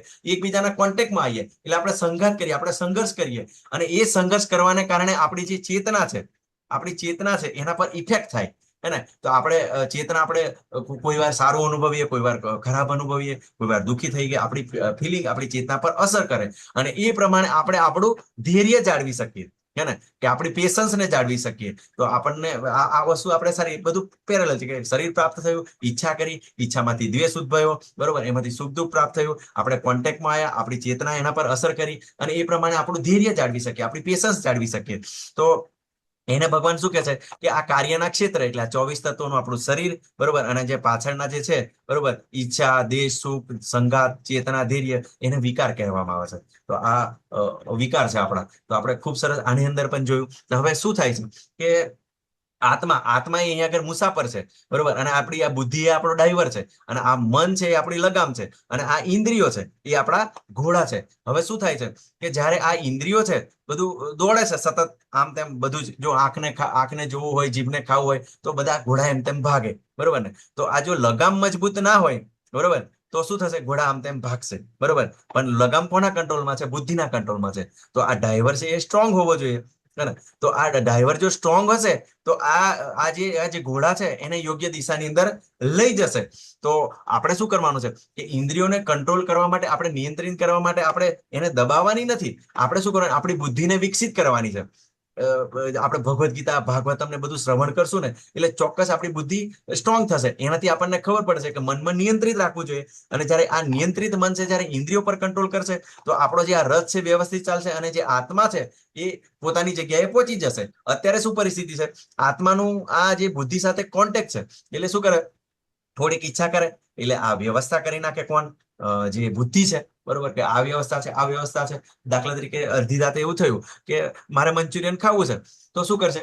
તરત જ બુદ્ધિ કે જો આ જગ્યાએ ઇન્દ્રિયો ઈચ્છા કરી, બરોબર, કે મારે મંચુરિયન ખાવું છે, તો તરત જ બુદ્ધિ વ્યવસ્થા કરશે, હે ને? અને બુદ્ધિ હું કે છે આ જગ્યાએ મળે છે તો તરત જ એ જગ્યાએ વ્યક્તિ ખાવા જશે, બરોબર, અને ખાશે અને પછી હવારે ખબર પડશે તો પેટ ખરાબ થઈ જશે, એની બીજું કાર્ય ઘણું બધું બગડશે, બીમાર થઈ જશે. તો પણ જો આ બુદ્ધિને જો તમે વિકસિત કરેલી હોય તો તમને આગળનું તમને યાદ હોય, બરોબર, કે અને ખબર હોય કે આ બધું જંક ફૂડ ખાવાથી ઘણી બધી સમસ્યાઓ આવે છે, પ્રોબ્લેમ આવે છે. અને અત્યારે તો તમને એક પેલા આઈએસ ઓફિસર આપણે બોમ્બેની અંદર અત્યારે લાગી રહ્યા છે, બરોબર, કે આ બધાને ફૂડ અને ડ્રગ્સ પર રેડ પડી રહી છે, બરોબર. અત્યારે પેલું પનીર ને બનીરનું બધું આપણે બેન લાગી ગયો છે. તો આ જે બુદ્ધિ છે, બરોબર, જે સાત્વિક છે, એને ખબર છે કે આ બધું શરીરને નુકસાન કરે, તો તરત જ રોકશે કે ના ના ના આ અત્યારે ખાવા ના જવાય, તો મનને રોકશે, મન પછી ઇન્દ્રિયોને રોકશે. તો આવી રીતે આપણું કંટ્રોલ થાય. અને જ્યારે કંટ્રોલ થાય ત્યારે પછી શું થાય કે જ્યારે આ રથ આપણો સરસ રીતે ચાલે, આપણું જે આ શરીર છે સાધન સારી રીતે ચાલે, આમ ભગવાનની સાધના કરીએ અને સાધના કરતા કરતા આપણે ભગવાનના ધામો પછી જે આત્માને યોગ્ય ડેસ્ટિનેશન પર પહોંચાડી શકે છે. તો આ બધું કેવું છે, ઇન્ટરકનેક્ટેડ છે અને એને સારી રીતે સમજવાનું છે.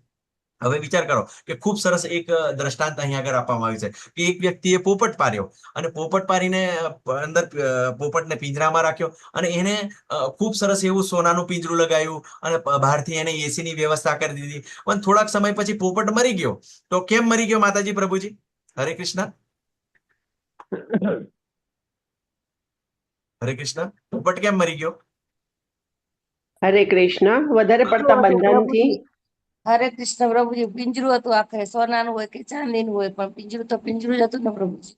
હરે કૃષ્ણ, બરોબર ને માતાજી? વધારે પડતા બંધનથી. હરે કૃષ્ણ હા, પ્રભુજી. એને ખોરાક કૃષ્ણ. ન મળ્યો. હરી બોલ માતાજી. જો ખોરાક ના મળ્યો. હા, એને ખોરાક ના મળ્યો. તો આપણી પણ આ જ દશા છે. શું થાય, બરોબર ને, કે આપણે જે આત્મા માટે ખોરાક શું છે, તો આપણે એ ક્યારેય આપતા નથી. હરે કૃષ્ણ કૃષ્ણ કૃષ્ણ હરે હરે, હરે રામ રામ રામ હરે હરે. સ્કૂલની અંદર આપણે આ બધું શીખીને આવ્યા છે. સ્કૂલની અંદર મોટા મોટા અક્ષરે લખેલું હતું, મારી સ્કૂલમાં પણ લખેલું હતું, પ્રાર્થના એ આત્માનો ખોરાક છે. તો આત્માને શું ગમે છે? પ્રાર્થના ગમે છે. કેમ પ્રાર્થના ગમે છે? કેમ કે એનો સ્વભાવ અધ્યાત્મ છે. આપણે 8મા અધ્યાયની અંદર જોયું ને કે આત્માનો સ્વભાવ શું છે? અધ્યાત્મ છે. તો અમેરિકનો જે છે ને, એમની પાસે ખૂબ જ વ્યવસ્થા છે. એ લોકો પાસે ખૂબ જ પૈસા છે, ઘણા બધા ધન સંપત્તિ છે, પ્રોપર્ટી છે, છતાં એ લોકો સ્વીકારે છે કે જ્યારે અમે આ ભક્તિની અંદર જોડાયા ને પછી જ અમને આ સારી રીતે અમે આનંદની અનુભૂતિ કરી શકીએ છીએ. બાકી અમને બધું કેવું છે, અધૂરું લાગતું હતું બધું. તો આ વસ્તુ આપણે સમજવાનું કે જ્યારે આ જે પક્ષી રૂપી આત્મા છે, જો એને ખોરાક આપશો તો એ જીવતો રહેશે. જીવતો રહેશે મતલબમાં કે જો આત્માનું મરવું મતલબ કે આત્માને બીજા શરીર પ્રાપ્ત થવું. પુનરપી જનનમ પુનરપી મનનમ પુનરપી જનની જઠરે શયનમ. એટલે આ વારંવાર શરીર પ્રાપ્ત થવું અને ફરી પાછું માના પેટની અંદર ઊંધા લટકવાનું, આ બધી સમસ્યાઓ છે ને, દુઃખ છે, કેટલું બધું દુઃખ છે. તો જ્યારે આપણને એને યોગ્ય ખોરાક આપશું તો એનું મૃત્યુ નહીં થાય, પણ શું થશે? ભગવાનના ધામમાં જશે અને શાશ્વત શરીર પ્રાપ્ત થશે અને એમાંથી જન્મ મૃત્યુમાંથી એ બહાર નીકળશે. તો આપણે અત્યારે બધા જ લોકો શું કરે છે? બોડી કોન્શિયસ છે, બ્યુટી પાર્લરમાં જાય, માથા પર ડાય લગાવે, બરોબર, અને સારા સારા કપડાં પહેરે, પણ પોતાના આત્મા માટે કંઈ જ પણ કરતા નથી. તો આપણે આ વસ્તુ શીખવાની છે કે આપણે આત્મા માટે કરવાનું છે. અને તમે જોજો કે શરીરને મનને શાંતિ જોવે છે. હરે કૃષ્ણ. મનને શાંતિ જોવે છે, બરોબર, શરીરને સુખ જોવે છે અને આત્માને આનંદ ગમે છે. જો તમે આત્માને ખોરાક આપી શકો તો તમે પેલા રથની અંદર જોયું ને, તો તમારો જે મુસાફર છે એ સ્ટ્રોંગ હશે. હરે કૃષ્ણ. તો જે તમારો મુસાફર એ સ્ટ્રોંગ હશે તો તરત જ ડ્રાઈવરને કહેશે, એ ડ્રાઈવર આ બાજુ લઈ જા. હે ને? તો પછી શું થાય કે જ્યારે જ્ઞાન એને અધ્યાત્મ આપવામાં આવે છે ત્યારે આત્મા પણ એટલો બધો જ્ઞાનની અવસ્થાની અંદર આવી જાય છે અને એ બુદ્ધિને ગાઈડ કરે છે. એને બુદ્ધિ પછી મનને ગાઈડ કરે અને ઇન્દ્રિયોને ગાઈડ કરે. તો આ બધી અવસ્થા છે. તો આપણે શું છે, જ્યારે આત્માને આનંદ આપીશું ને તો જે શરીરને સુખ અને મનને જે શાંતિ ઓટોમેટિક જ પ્રાપ્ત થઈ જશે. કેમ? કેમ કે ભગવાને શું કીધું? ભોક્તારમ યજ્ઞ તપસામ સર્વલોકમયસમ સુહૃદયમ સર્વભૂતાનામ જ્ઞાત્વા મામ શાંતિ મુચ્છતિ. એટલે જ્યારે આપણે ભગવાનની સેવાની અંદર લાગીએ છીએ, આપણી ઇન્દ્રિયોને લગાવીએ છીએ, ત્યારે આત્માને અતિ આનંદ થાય છે. અને ભાગવતમની અંદર છે કે સવે પુષામ પરો ધર્મ યતોર ભક્તિ અધોક્ષ છે અહેતુકી અપ્રતિહતા યયાત્મા સુપ્રસિદ્ધ. કે જ્યારે અધોક્ષ એટલે ભગવાન શ્રી કૃષ્ણની આપણે સેવાની અંદર લાગીએ છીએ, અહેતુકી, બરોબર, અવિરત ભક્તિની અંદર લાગીએ છીએ, ત્યારે આપણા આત્માને પણ પ્રસન્નતા થાય છે.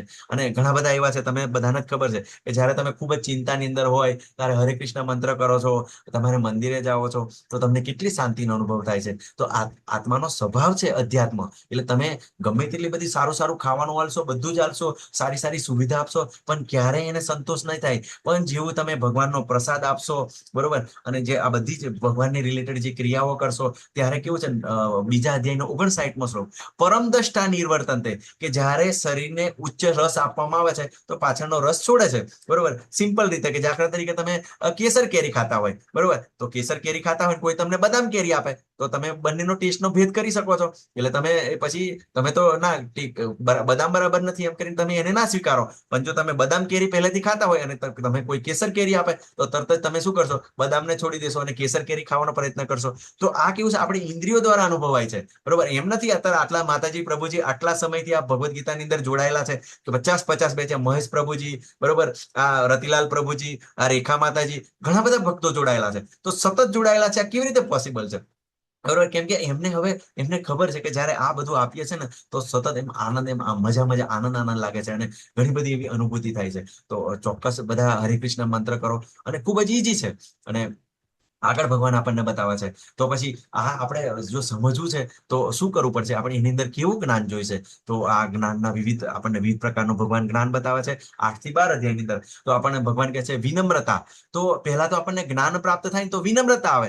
અત્યારે તો તમે જોજો કે મોટો ડોક્ટર એન્જિનિયર બને તો વિનમ્રતા બિલકુલ જતી રહે. અત્યારે પેલા લોકો નોકરી નથી મળતી એમ કરીને આંદોલન કરતા હતા અને તમે ત્યાં આગળ જોયું કેટલું બધું ભણેલા છે, એન્જિનિયર છે, ડોક્ટર છે, અને વિચાર કરો ત્યાં આગળ બધી કેવી ખરાબ શબ્દો બોલતા હતા.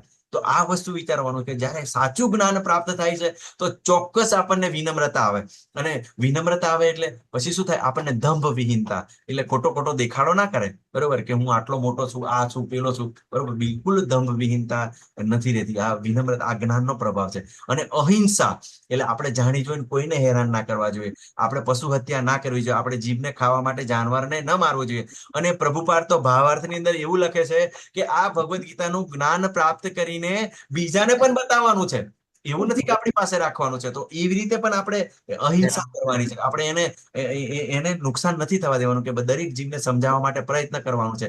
અને સહિષ્ણુ એટલે સહનશીલ હોવો જોઈએ, બિલકુલ કોઈની અંદર સહિષ્ણુતાનો બિલકુલ અભાવ છે, બરોબર. કોઈ વ્યક્તિ સહન કરી શકતો નથી. અને હરે કૃષ્ણ. તો સહિષ્ણુ હોવો જોઈએ, એ સહનશીલ હોવો જોઈએ. અને અત્યારે તો તમે જોજો તરત જ વડીલો કંઈક બાળકોને કહી દે કે બેટા આમ કર તો તરત જ ગુસ્સે થઈ જશે, કીધું માને નહીં, સહન કરશે નહીં. તો આ સહિષ્ણુતા એ સારામાં સારો આ જ્ઞાન છે. પછી સરળતા, સિમ્પલ લિવિંગ અને હાયર થિંકિંગ, હે ને. તો આ કઈ જેવી તેવી વાત નથી, અને દેવી ગુણોની અંદર પણ આવે છે સરળતા, સિમ્પ્લિસિટી, બરોબર. તો આ દેવી ગુણ છે. તો આ લોકો તો અત્યારે શું કરે કે સીધો સાધો માણસ હોય ને, અરે યાર તું તો કઈ નથી, આટલું બધું શું કરવાનું છે, આમ કરવાનું છે, તેમ કરવાનું, આ બધી જાતની બધી સરળ આપતા હોય. પણ તમે જેમ આજે આ સિમ્પ્લિસિટી એ ખૂબ સારો ગુણ છે, બરાબર. અને તમે વિચારો કે દાખલા તરીકે કોઈ વ્યક્તિ છે, એના દીકરાને પહેલેથી ટીપટોપ રહેવા માટે ટેવડાયો છે કે હું તો બ્રાન્ડેડ શૂઝ પહેરીશ, બ્રાન્ડેડ કપડાં પહેરીશ, બરોબર ને. એવી રીતે હવે વિચાર કરો, તમારા દીકરાને તમે એવી રીતે શીખવાડો છો, પણ તમે માતા પિતા તરીકે જ્યાં સુધી છે અને કમાય છે, નોકરી કરે, અને એવી અમુક વાર પેલો કોરોના જેવો કોઈ ઘટના ઘટી, કોઈ એવો એક્સિડન્ટ થઈ ગયો, કદાચ માતા પિતા જતા રહ્યા, કોઈ પિતાની છત્રછાયા ગુમાઈ, ત્યારે પછી એને સામાન્ય વસ્તુ સ્વીકાર કરવાની ખૂબ જ હાર પડે છે. અને એ વ્યક્તિ એટલું વિચારી નહીં શકતો. ઘણી વાર તો તમે જોજો કે માતા પિતા કોઈ વ્યક્તિ એનું છૂટી જાય ને એટલે તરત જ વ્યક્તિ સુસાઇડ કરી નાખે, હે ને. અને પછી હવે મને કેમ કે એને શું થાય કે પેલી જે વસ્તુઓ પ્રાપ્ત થતી એ મળતી બંધ થઈ જાય. પણ જો એને સરળતા, સિમ્પ્લિસિટી શીખવી હોય, બરોબર, કે ભાઈ જેટલી જરૂરિયાત હોય એટલી વાપરવી જોઈએ, બરોબર, અને એના કરતા વ્યય ના કરવો જોઈએ, તો કેટલી એની જિંદગી આસાન થઈ જાય. પણ અત્યારે તો બધાને એવું છે કે ના મારે તો ટીપટોપ, બરોબર ને. હા, જેટલું જે જરૂરિયાત પ્રમાણે આપણે એની વ્યવસ્થા કરવી જોઈએ, બિલકુલ એમ બેકાર ના રહેવું જોઈએ. પણ આ વસ્તુ આપણે સમજવાનું છે. અને સદગુરુનો આશ્રય તો ચોક્કસ આપણે દીક્ષા લેવી જોઈએ અને દીક્ષાની અંદર આગળ લેવું જોઈએ. કેમ કે આ જ્ઞાન છે. ભગવાન આપણને શું કીધું, તદ વિધિ પરિપાતેન પરિપ્રશ્નેન સેવ્યા ઉપદેક્ષંતિ તે જ્ઞાનમ જ્ઞાનીન તત્વદર્શિન, કે સદગુરુના શરણમાં જા અને વિનયપૂર્વક પ્રશ્ન પૂછ, ડાઉટ શંકાઓ બધી ક્લિયર કર, બરોબર. કેમ કે તેને પરમ સત્યનું દર્શન કર્યું છે, તને પરમ સત્ય વિશે બતાવશે. તો આપણે ભગવાનને જાણવા છે, ભગવાન વિશે જાણવું છે, તો ચોક્કસ આપણે ભગવાનનો આશ્રય લેવો જોઈએ. અને પવિત્રતા તો આપણે સ્નાન દ્વારા બાહ્ય પવિત્રતા અને જપમાળા દ્વારા, બરોબર, તો આપણે મનની પવિત્રતા આપણે પ્રાપ્ત કરી શકીએ. સ્થિરતા, આપણું મન સ્થિર હોવું જોઈએ, આત્મસંયમ હોવો જોઈએ, આપણને ગુસ્સો ના આવવો જોઈએ, કંટ્રોલ કરવો જોઈએ, આપણા પર નિયંત્રણ હોવું જોઈએ. પછી ઇન્દ્રિય તૃપ્તિના વિષયોનો ત્યાગ, આપણે 5મા અધ્યાયના 22મા શ્લોકની અંદર ભગવાને કીધું યહી સ્પંસર સજા ભોગા દુઃખ યોન એવતે આધ્યાત્મંતુ પોંતે નથી સુરમંતે બુધ, કે આ જે સુખ છે ને આપણે ઇન્દ્રિયો દ્વારા અનુભવાય અને એનો આદિ કે અંત હોય છે, તો એની લિમિટેશન છે. આગળ કેવું છે, વધારે ભોગવવા જશો તો આપણને ફરી પાછું દુઃખ પ્રાપ્ત થશે. એટલા માટે અહીં આગળ ભગવાન કીધું છે કે ઇન્દ્રિય વિષયનો ત્યાગ, એટલે જે આપણે જરૂર પૂરતો એને સ્વીકાર કરવો જોઈએ. મિથ્યા અહંકારનો અભાવ, તો આપણે અહંકારથી ધીમે ધીમે દૂર થવાનું છે, બરોબર. પણ અહંકારથી આપણે દૂર ના થઈ શકીએ જ્યારે આપણે વિચારીશું કે હું ભગવાનનો અંશ છું, હું ભગવાનનો દાસ છું, બરોબર, અને મારો સ્વભાવ સનાતન સ્વભાવ છે કે મારે ભગવાનની સેવા કરવાની છે, તો ધીમે ધીમે આપણો અહંકાર દૂર થાય છે. જન્મ મૃત્યુ જરા વ્યાધિના અનિષ્ટની અનુભૂતિ, તો જન્મ વખતે ઘણી બધી પીડા છે. શ્રીમદ ભાગવતમની અંદર વર્ણન છે, જ્યારે કપિલ ભગવાન છે એ દેવહૂતિ માતાને જ્યારે ઉપદેશ આપે છે ત્યારે કહે છે કે જ્યારે માતાના પેટની અંદર જ્યારે બાળક હોય છે ત્યારે એને અતિશય પીડા થાય છે, અને એટલું બધું દર્દ થાય છે કે એની અંદર જે અંદર એવા બેક્ટેરિયા હોય છે એને કડરતા હોય છે. અને તમને બધાને જ ખબર છે, માતાજીને ખબર છે, બરોબર, જેમને બાળકો આવ્યા છે, બરોબર. તો જ્યારે એ બાળક માના પેટની અંદર હોય ને ત્યારે જો માતા જ્યારે વધારે તીખું ખાઈ લે ને, કોઈ વધારે ખાટું ખાઈ લે, તો એને વધારે તરફડિયા મારતો, અને માતા પિતા ખૂબ ખુશ થાય, જો મારું બાળક મુવમેન્ટ કરે છે, ફરે છે, ને પણ એને ખૂબ જ પીડા થતી હોય, આપણે એ સમજી શકતા નથી, અને ઘણી વાર મુવમેન્ટ ના કરે ને તો એ આટલી બધી એને પીડા સહન ના થાય એટલે બેભાન પણ થઈ જાય. તો આપણે એમ પછી પાછા ડોક્ટરને બતાવે કે ડોક્ટર જોવો ને અત્યારે મુવમેન્ટ નથી કરતું, પણ કેવું મૂર્છિત થઈ જાય, હે ને. તો આ એની સતત પીડા થતી હોય છે. પછી મૃત્યુ વખતે 40,000 વીછીઓ આપણને એક સાથે કરીને પીડા થાય ને એટલો બધો આપણને મૃત્યુનો ભયંકર અનુભવ છે, ઘણી બધી પીડા થાય છે. પછી જરા એટલે ઘડપણની અંદર આપણને કેટલું બધું દુઃખ થાય છે, અને કોઈ આપણને સાચવે નહીં. વ્યાધિ, આધિ વ્યાધિ ઉપાધિ સતત ચાલુ કર્યા કરે. આપણે મનના રિલેટેડ આધ્યાત્મિક એટલે મનના રિલેટેડ, શરીરના રિલેટેડ બધા પ્રોબ્લેમ સતત ચાલ્યા કરે.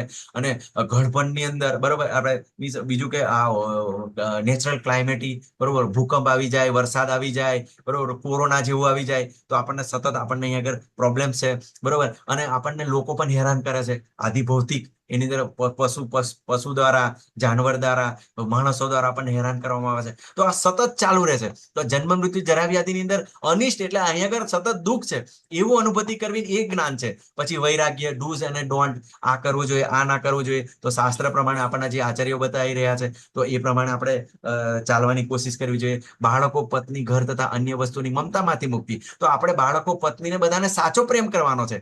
આપણે એક પિતા તરીકે, એક પતિ તરીકે, એક માતા તરીકે આપણે એમને શું કરવાનું છે, આપણે એમને ભગવત ધામ લઈ જાય એ માટે વ્યવસ્થા કરવાની છે. એટલે એમને ભગવદ્ ગીતા, ભાગવતમની અંદર એમને જોડવાના છે, બરોબર. પણ ખોટી રીતે આપણે પેલું કીધું ભૌતિકતાની અંદર સતત એની અંદર આપણે લગાવવાની, એટલે ખોટી મમતા કરવાની નથી. એટલે એની તો પ્રભુપાદ આપણને ખૂબ સરસ સમજાવે કે પિતા ઘણીવાર પોતાના પુત્રને સજા કરે, પણ એનો મતલબ એવો ના હોય કે એને સારા માર્ગે લઈ જવા માટે હોય, એને મીન્સ મારવા માટે નહીં હોય. એટલા માટે અહીં આગળ કે છે કે આપણે પ્રેમ કરવાનો છે, આપણે એમને મમતા, ખોટી ખોટી મમતા રાખીને એને બગાડવાના નથી. પછી અનુકૂળ અને પ્રતિકૂળ ઘટનાઓ પ્રતિ સંભાવ, બરોબર. અનુકૂળ છે તો મારા પુણ્ય કર્મોનું ફળ છે, અને પ્રતિકૂળ છે તો મારા પાપ કર્મોનું ફળ છે, બરોબર. તો આ વસ્તુ આપણે સ્વીકારવાની છે, સંભાવ રાખવાનો છે. મારા પ્રત્યે નિરન્ય અનન્ય ભક્તિભાવ, તો આપણે ભગવાનને પ્રાપ્ત કરવા હોય છે અનન્ય. તો અનન્યનો શું અર્થ થાય છે માતાજી, પ્રભુજી, યાદ છે તમને અનન્યનો શું અર્થ થાય છે? હરે કૃષ્ણ. અનન્ય એટલે શું? હરે કૃષ્ણ. સિમ્પલ છે. હરે કૃષ્ણ માતાજી, પ્રભુજી. અન્ય કોઈની નહીં.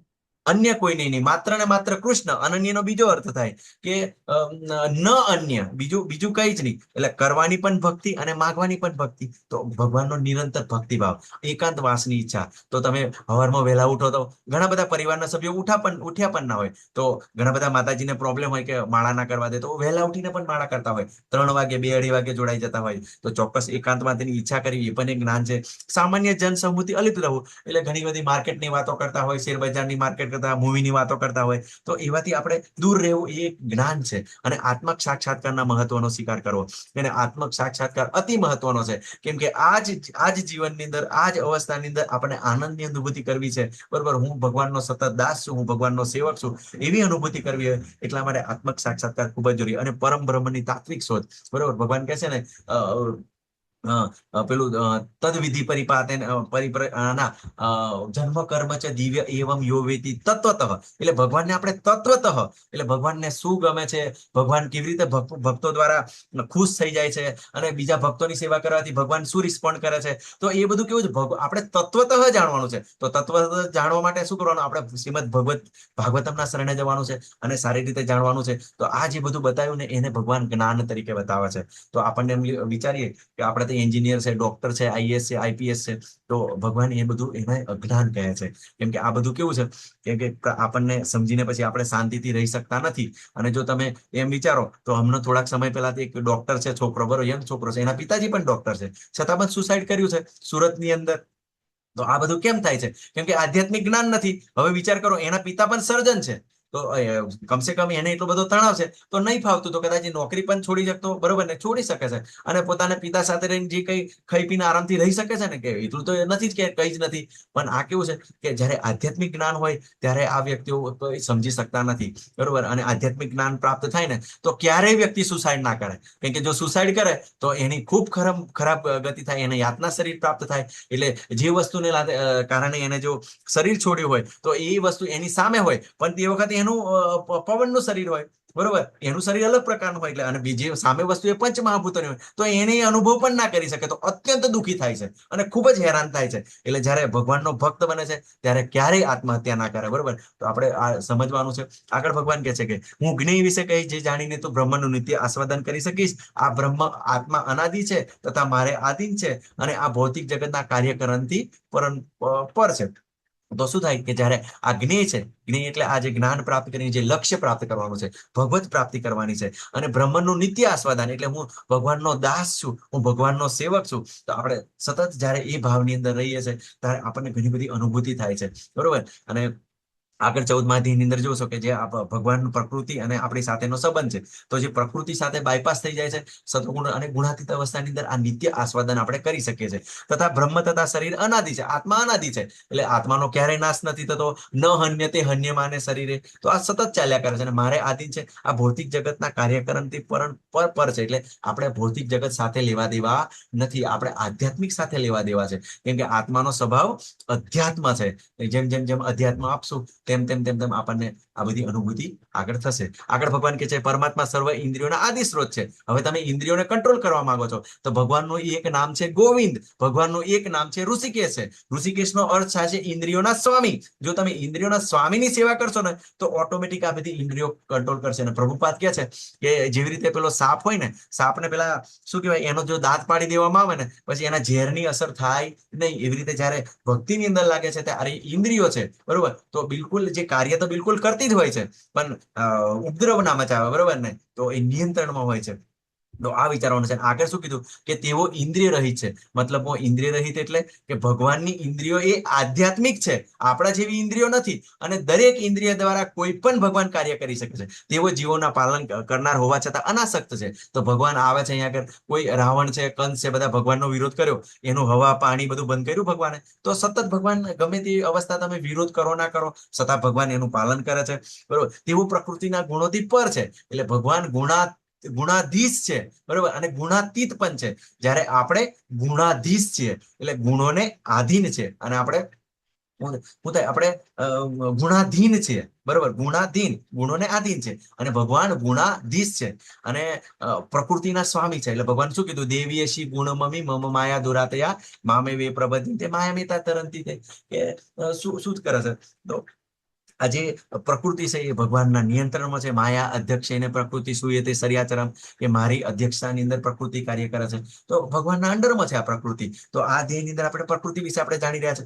આ પ્રમાણે મેં કાર્યક્ષેત્ર, શરીર, જ્ઞાન તથા જ્ઞેયનું સંક્ષિપ્તમાં વર્ણન કર્યું. આને કેવળ મારા ભક્તો જ સમજી શકે છે અને મારા ભાવને પામી શકે છે. તો આ જ્ઞાન કોણ સમજી શકે છે?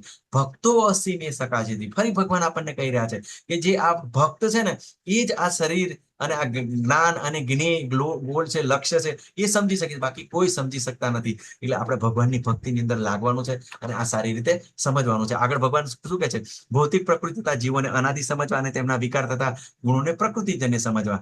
એટલે આજે ભૌતિક પ્રકૃતિ અનાદિ છે, એટલે ઘણા પેલું કે છે ને બ્રહ્મ સત્ય જગત મિથ્યા. જગત મિથ્યા નથી, એ ભૌતિક પ્રકૃતિ છે ને એ પછી જયારે આ બ્રહ્માજીના 100 વર્ષ પૂરા થાય ને એટલે જયારે ગર્ભોદક વિષ્ણુની અંદર પ્રવેશ કરે ત્યારે એ પ્રધાન સ્વરૂપે હોય જ છે. અને જયારે ફરી પાછું સર્જન થાય, બ્રહ્માજીનો ફરી જન્મ થાય, તો ફરી પાછી ભૌતિક પ્રકૃતિ આવે છે. અને જીવો પણ જયારે આપણે અહીંયા પણ અસ્તિત્વ ધરાઈએ છીએ અને જયારે જીવોનું જયારે વિસર્જન થાય છે બ્રહ્માંડોનું, ત્યારે મીન્સ ભગવાનના શરીરમાં આપણે પ્રવેશ કરીએ, કારુણ્યદક્ષ વિષ્ણુના શરીરમાં. એટલે સતત આપણે કેવું છે કે આપણે હોઈએ જ છે, બરોબર. એટલે એ અનાદિ છે, ક્યારેય નવો વ્યય નથી થતો, બરોબર ને. આ આપણે સારી રીતે સમજવાનું છે. અને તેમના વિકાર તથા ગુણોને પ્રકૃતિજન્ય. તો આપણે વિકાર જે સુખ દુઃખ સંઘાત ને બધું જોયું ને, સતોગુણ રજોગુણ તમોગુણ, એ પ્રકૃતિજન્ય છે.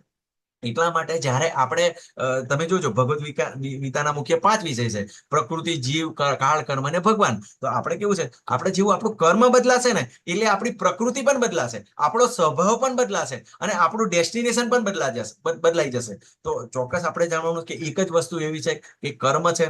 તો કર્મ કેવી રીતે કરવાનું છે? આપણે અકર્મ કરવાનું છે. દરેક કાર્ય આપણે ભગવાનની પ્રસન્નતાર્થે કરવાનું છે. તો આપણને શું થાય છે જયારે પ્રકૃતિના સંઘની અંદર આવીએ છીએ ત્યારે? પ્રકૃતિ સર્વ ભૌતિક કારણો તથા કાર્યોની હેતુ કહેવાય છે અને જીવ તથા આ જગતમાં વિવિધ સુખો તથા દુઃખ ભોગવવાનું કારણ કહેવાય છે.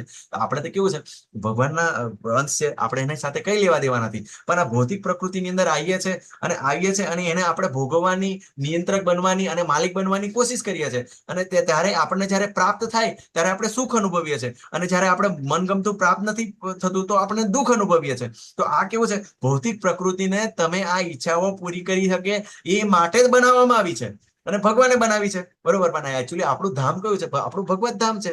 આપણું એકચ્યુઅલી આ ધામ જ નથી. તો આ ખૂબ સરસ છે. આપણે કદાચ બીજી 5 મિનિટ લઈશું, બરોબર. તો કોઈ વ્યક્તિ અત્યારે સંસારના વ્યક્તિની વાત કરીએ તો અંદર આ ચિત્રની અંદર તમે જોઈ રહ્યા છે, એક વ્યક્તિ છે ઝાડ પર લટકી રહ્યો છે અને શું થયો છે? મધ ખાઈ રહ્યો છે. તો આપણે આ ભૌતિક જગતના લોકોની આ વ્યવસ્થા છે, બરોબર. કોઈ વિચાર કરે કે અહીં આગળ જો હાથ છૂટશે તો તરત જ આ મૃત્યુ પામશે અને શું થશે? એનું પતન થઈ જશે, નીચલી યોનિમાં જતો રહેશે.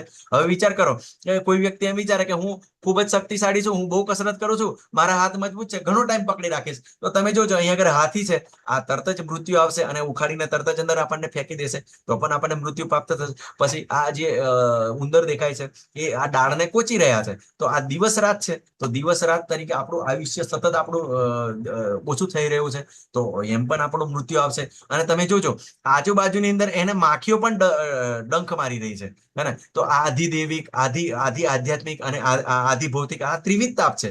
તો સતત અહીંયા આગળ આપણને દુઃખ પ્રાપ્ત થાય છે, એને. પણ આ વ્યક્તિ શું છે? મધ ખાવાની અંદર મશગુલ છે અને એને લાગે છે કે મજા મજા મજા છે. અહીંયા આગળ તમે જુઓ, આ ભગવાન આવે છે અને ભગવાનને કહે છે, બેટા અહીંયા આગળ સતત દુઃખ છે, ખૂબ નથી સારું, આ દુઃખાલયમાં અશાશ્વતમ છે, અને હાથ આપી રહ્યા છે ભગવાન. તો એવી રીતે આ ભગવદ્ ગીતા દ્વારા જયારે ભક્તોનો સંગ થાય છે ત્યારે ભગવાન આપણને એવું કહે છે, બેટા મારા ધામમાં આવી જા, બરોબર. મારા ધામની અંદર અત્યંત શાંતિ છે, સુખ છે, સમૃદ્ધિ છે, ત્યાં આગળ ભોગવ. પણ આપણે શું કરી રહ્યા છે અત્યારે? આ મધ ખાવા માટે લાગી રહેલા છે કે બરોબર, સુંદર પત્ની છે, સુંદર બાળકો છે, સ્વાસ્થ્ય સારું છે, પણ તમે જોજો સમય જતા આ બધું જ ક્ષીણ થાય છે. અંતે કેવું છે? ગળપણ આવે તો આપણી પાસે કઈ રહેતું નથી અને જન્મ મૃત્યુ જરા વ્યાધિ સતત આપણને દુઃખ હેરાન કર્યા કરે છે. તો ચોક્કસ આ વિચારીને આપણે ભગવત ધામની અંદર જવું જોઈએ. 22મા શ્લોકની અંદર આ પ્રમાણે જીવ પ્રકૃતિના 3 ગુણોને ભોગવતો પ્રકૃતિમય જીવન જીવે છે તથા તેના ભૌતિક પ્રકૃતિ સાથેના સંઘને કારણે એ રીતે વિવિધ યોનિમાં ઇષ્ટ અને અનિષ્ટની પ્રાપ્તિ કરે છે. એટલે જો તમે આપણે 14મા અધ્યાયની અંદર ભગવાન કહે છે, જો તમોગુણની અંદર હશે તો તમને જાનવરનું નીચેનું શરીર પ્રાપ્ત થશે, અને જો રજોગુણની અંદર હશે તો પૃથ્વી પર પાછા આવશે, અને તમોગુણ સત્વગુણની અંદર હશે તો તમે ઉપરના ધામમાં જશો, એટલે મીન્સ પૃથ્વીથી ઉપર જશો. તો આ શું થાય છે કે જો તમે તમારા સ્વભાવ પ્રમાણે સતોગુણ રજોગુણ પ્રમાણે સતત એ પ્રમાણે શું થાય? તમને 84 લાખ યોનિઓની અંદર ફેરવવામાં આવે છે. અને 84 લાખ યોનિઓ એટલે તમે 4 લાખ પ્રકારના મનુષ્યો છે, 9 લાખ પ્રકારના જળચર છે, 10 લાખ પ્રકારના પશુ પક્ષી છે, 11 લાખ પ્રકારના જીવજંતુ છે, 20 લાખ પ્રકારની વનસ્પતિ છે અને 30 લાખ પ્રકારના પ્રાણીઓ છે. તો ટોટલ સરવાળો કરશો તો 24 લાખ થશે, હે ને. તો આ 24 લાખ યોની અંદર સતત આપણા પ્રકૃતિના 3 ગુણો પ્રમાણે સતત આપણું આ સાયકલ પુનરપી જનનમ પુનરપી મૈનમ સતત આ ચાલ્યા કરે છે. એટલે ઘણીવાર આપણને દેવની યોની પ્રાપ્ત થાય તો આપણને આનંદ કે હા મજા છે, દેવી દેવતાઓને કેટલી મજા આવે. પણ પછી મનુષ્યનું શરીર પ્રાપ્ત થાય તો પછી જાનવરનું શરીર પ્રાપ્ત થાય તો આપણને શું થાય કે આપણને ખૂબ જ દુઃખ લાગે છે. પણ આ જાનવરની યોની અંદર દુઃખ નથી, કેમ કે આ ભોગ યોની છે. પણ મનુષ્ય યોનીની અંદર જ આપણને ખબર પડે કે અહીંયા આગળ દુઃખ છે, આપણને દુઃખ થાય છે અને દુઃખની અનુભૂતિ કરી શકીએ છીએ. આગળ કે છે ભગવાન ખૂબ સરસ કહેતો, ભગવાન શું કરે છે આવું બધું થાય છે ત્યારે? તો ભગવાન આપણને કહે છે, ઉપદ્રષ્ટા છે અનુમંતા ભક્તા ભોગતા મહેશ્વર પરમાત્મિતિ ચાપ્યું તો દેહે અસ્મિન પુરુષ. આ દેહમાં એક દિવ્ય ભોક્તા છે, જે ઈશ્વર છે, સર્વોપરી સ્વામી છે, સાક્ષી અને અનુમતિ આપનાર તરીકે હાજર રહે છે. તો ભગવાનનું કાર્ય શું છે? કે આપણા હૃદયની અંદર રહેલા છે. જ્યારે આપણે ઈચ્છા કરીએ છીએ ત્યારે ભગવાન પ્રકૃતિને ઓર્ડર આપે છે અને પ્રકૃતિ આપણા કાર્યો પ્રમાણે, આપણા પુણ્ય કર્મો પ્રમાણે આપણને ફળ પ્રાપ્ત કરે છે. તો આ શું થાય છે કે આ એક સાયકલ ચાલે છે કે આપણે જયારે ઈચ્છા કરીએ છીએ તો સૌપ્રથમ ભગવાન જાણે છે અને પ્રકૃતિને ઓર્ડર કરે છે, અને પ્રકૃતિ આપણને આપણા કર્મો પ્રમાણે, આપણા પુણ્ય કર્મો પ્રમાણે આપણને વ્યવસ્થા કરી આપે છે. પણ જયારે આપણે ગુણાતીત અવસ્થાની અંદર આવીએ ત્યારે પ્રકૃતિ બાયપાસ થઈ જાય અને સીધા કોન્ટેક્ટ ભગવાન જોડે. નરસિંહ મહેતા જેવું, જયારે કેવું છે કે જયારે કઈ જરૂર પડે તો ભગવાનનું શરણ તરત પકડી લેવાનું. બરોબર, તમને ખબર છે કે જયારે પેલા સામળસાનું જયારે લગ્ન કરવાનું હતું ત્યારે શાસ્ત્રી પક્ષી લેટર આવ્યો કે અમારી દીકરીને તમને પરણાવીએ નહીં, તમારા છોકરાને નહીં પરણાવીએ કે તમારા ઘેર વ્યવસ્થા નથી, તમે તો ગરીબ છો. બરોબર ને? તો જે કવર હતું ને એના પર જય શ્રી કૃષ્ણ એટલું લખેલું હતું. તો નરસિંહ મહેતાને આ લેટર પ્રાપ્ત થયો ને લેટર પ્રાપ્ત થયો ને એટલે નરસિંહ મહેતા શું કર્યું, પેલું ઉપર વાંચ્યું તો જય શ્રી કૃષ્ણ. તો નરસિંહ મહેતા એવું વિચાર્યું આ તો ભગવાનનો લેટર છે, એટલે તરત જ ભગવાનને અર્પણ કરી. તો ભગવાન આ તો તમારો લેટર છે, અંદર શું લખેલું એ પણ વાંચ્યું નહીં. તો ભગવાનના ભક્તો આવા હોય. અને પછી તમને ખબર છે કે ભગવાન કેવી રીતે આવે છે અને કેવી બધી વ્યવસ્થા કરે છે. તો આ વસ્તુ આપણે સમજવાનું છે કે જયારે પ્રકૃતિ, જયારે આપણો ગુણાતીત અવસ્થાની અંદર ત્યારે બાયપાસ થાય છે. બરોબર ને? અને આ બધી વિવિધ રીતે અનુભૂતિ થતી હોય છે. પણ ત્રીજા ધ્યેયની અંદર ભગવાને શું કીધું કે આત્મક સાક્ષાત્કારમાં સ્થિત વ્યક્તિ માટે કોઈ કર્મ કરવાની જરૂર નથી, પણ ન કરવાનું પણ કોઈ કારણ નથી. તો આપણે આ સારી રીતે સમજવાનું છે. નથી ઘણી વાર કન્ફ્યુઝ થઈ જાય વ્યક્તિ કે હવે આત્મક સાક્ષાત્કાર પ્રાપ્ત થયો ના કઈ કાર્ય કરો. ના, એવું નથી. આપણી જવાબદારીઓ છે બિલકુલ નિભાવવાની છે. અને આ ઇન્દ્રિયો દ્વારા બધા જ આપણે કાર્યો આપણે જે જરૂરી હોય ભગવાનના શાસ્ત્રો પ્રમાણે કરવા જોઈએ. આગળ કહે છે 34 જે મનુષ્ય પ્રકૃતિ જીવ તથા પ્રકૃતિના ગુણની આંતરક્રિયા સંબંધી તથા તત્વજ્ઞાનને સમજી લે છે તે નિશ્ચિત મુકામમાં આવે છે. તેની વર્તમાન સ્થિતિ ભલે ગમે તેવી હોય, તેનો પુનર્જન્મ થશે નહીં. ભલે બ્રાહ્મણ હોય, ક્ષત્રિય હોય, વૈશ્ય હોય, શૂદ્ર હોય, ગરીબ હોય કે અમીર હોય, જો આ જ્ઞાન પ્રાપ્ત કરી લે તો ચોક્કસ એ ભગવત ધામ પ્રાપ્ત કરી શકે છે. બરોબર? કાહે શૂદ્ર કાભે વિપ્ર જો કૃષ્ણ જ્ઞાન વેતાવો ગુરુ હોય. એ કોણ શૂદ્ર અને કોણ બ્રાહ્મણ? ભગવાન જે કૃષ્ણનો સેવક છે, દાસ છે, એ ગુરુ હોય એની ભગવત પ્રાપ્તિ બી કરી શકે છે અને પોતે ભગવત ધામ પણ જઈ શકે છે. અને કળિયુગની અંદર બધા જ શૂદ્ર છે. તો ચોક્કસ આપણે ભગવત પ્રાપ્તિ માટે પ્રયત્ન કરવો જોઈએ. આગળ કહે છે કેટલાક મનુષ્યો પરમાત્માને ધ્યાન દ્વારા જોવે છે અને કેટલાકને જ્ઞાનોપાર્જન દ્વારા અને વળી નિષ્કામ કર્મ દ્વારા. એટલે જે ધ્યાન દ્વારા શું થાય, પરમાત્મા પ્રાપ્તિ થશે, અને જ્ઞાન દ્વારા આપણને બ્રહ્મજ્યોતિની અંદર પ્રવેશ મળશે, અને નિષ્કામ કર્મ દ્વારા પણ ભગવાનની પ્રાપ્તિ કરવાની કોશિશ કરતા હોય છે. તો આપણને વિવિધ આપણને પાસા બતાવે છે, આપણે જોઈ લીધું. અને આગળ ભગવાન કહે છે વળી એવા લોકો છે એવો આધ્યાત્મિક જ્ઞાનના જાણકાર હોતા નથી, પણ અન્ય લોકો પાસેથી પરમ પુરુષો વિશે શ્રવણ કરી તેમની ઉપાસના કરવા લાગે છે. આ લોકો પણ અધિકારી પુરુષો પાસેથી શ્રવણ કરવાની વૃત્તિ ધરાવતા હોવાને કારણે જન્મ મૃત્યુ જ્યારે માર્ગને પાર કરી જાય છે.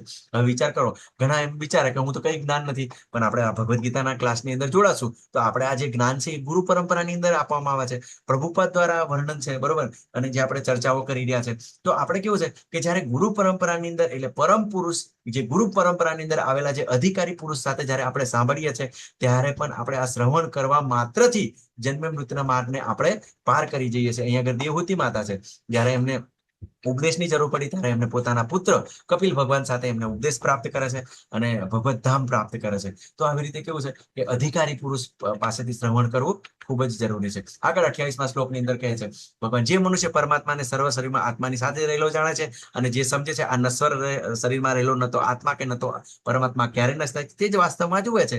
અજહ નિત્ય શાશ્વતો એમ પુરાણ ન હન્યતે હન્ય માને શરીરે. જયારે શરીર હણાય છે ત્યારે આત્મા હણાતો નથી. આપણે બીજા અધ્યાયની અંદર જોઈ લીધું. અને આગળ કહે છે ભગવાન શું કહે છે, જે મનુષ્ય એમ જોઈ શકે છે કે સર્વ પ્રવૃત્તિઓ દેહ દ્વારા કરવામાં આવે છે, દેહનું સર્જન ભૌતિક પ્રકૃતિ દ્વારા થયું છે, તેમજ એમ પણ જોયે છે કે આત્મા કશું કરતો નથી, એ જ ખરેખર સત્યને જુએ છે.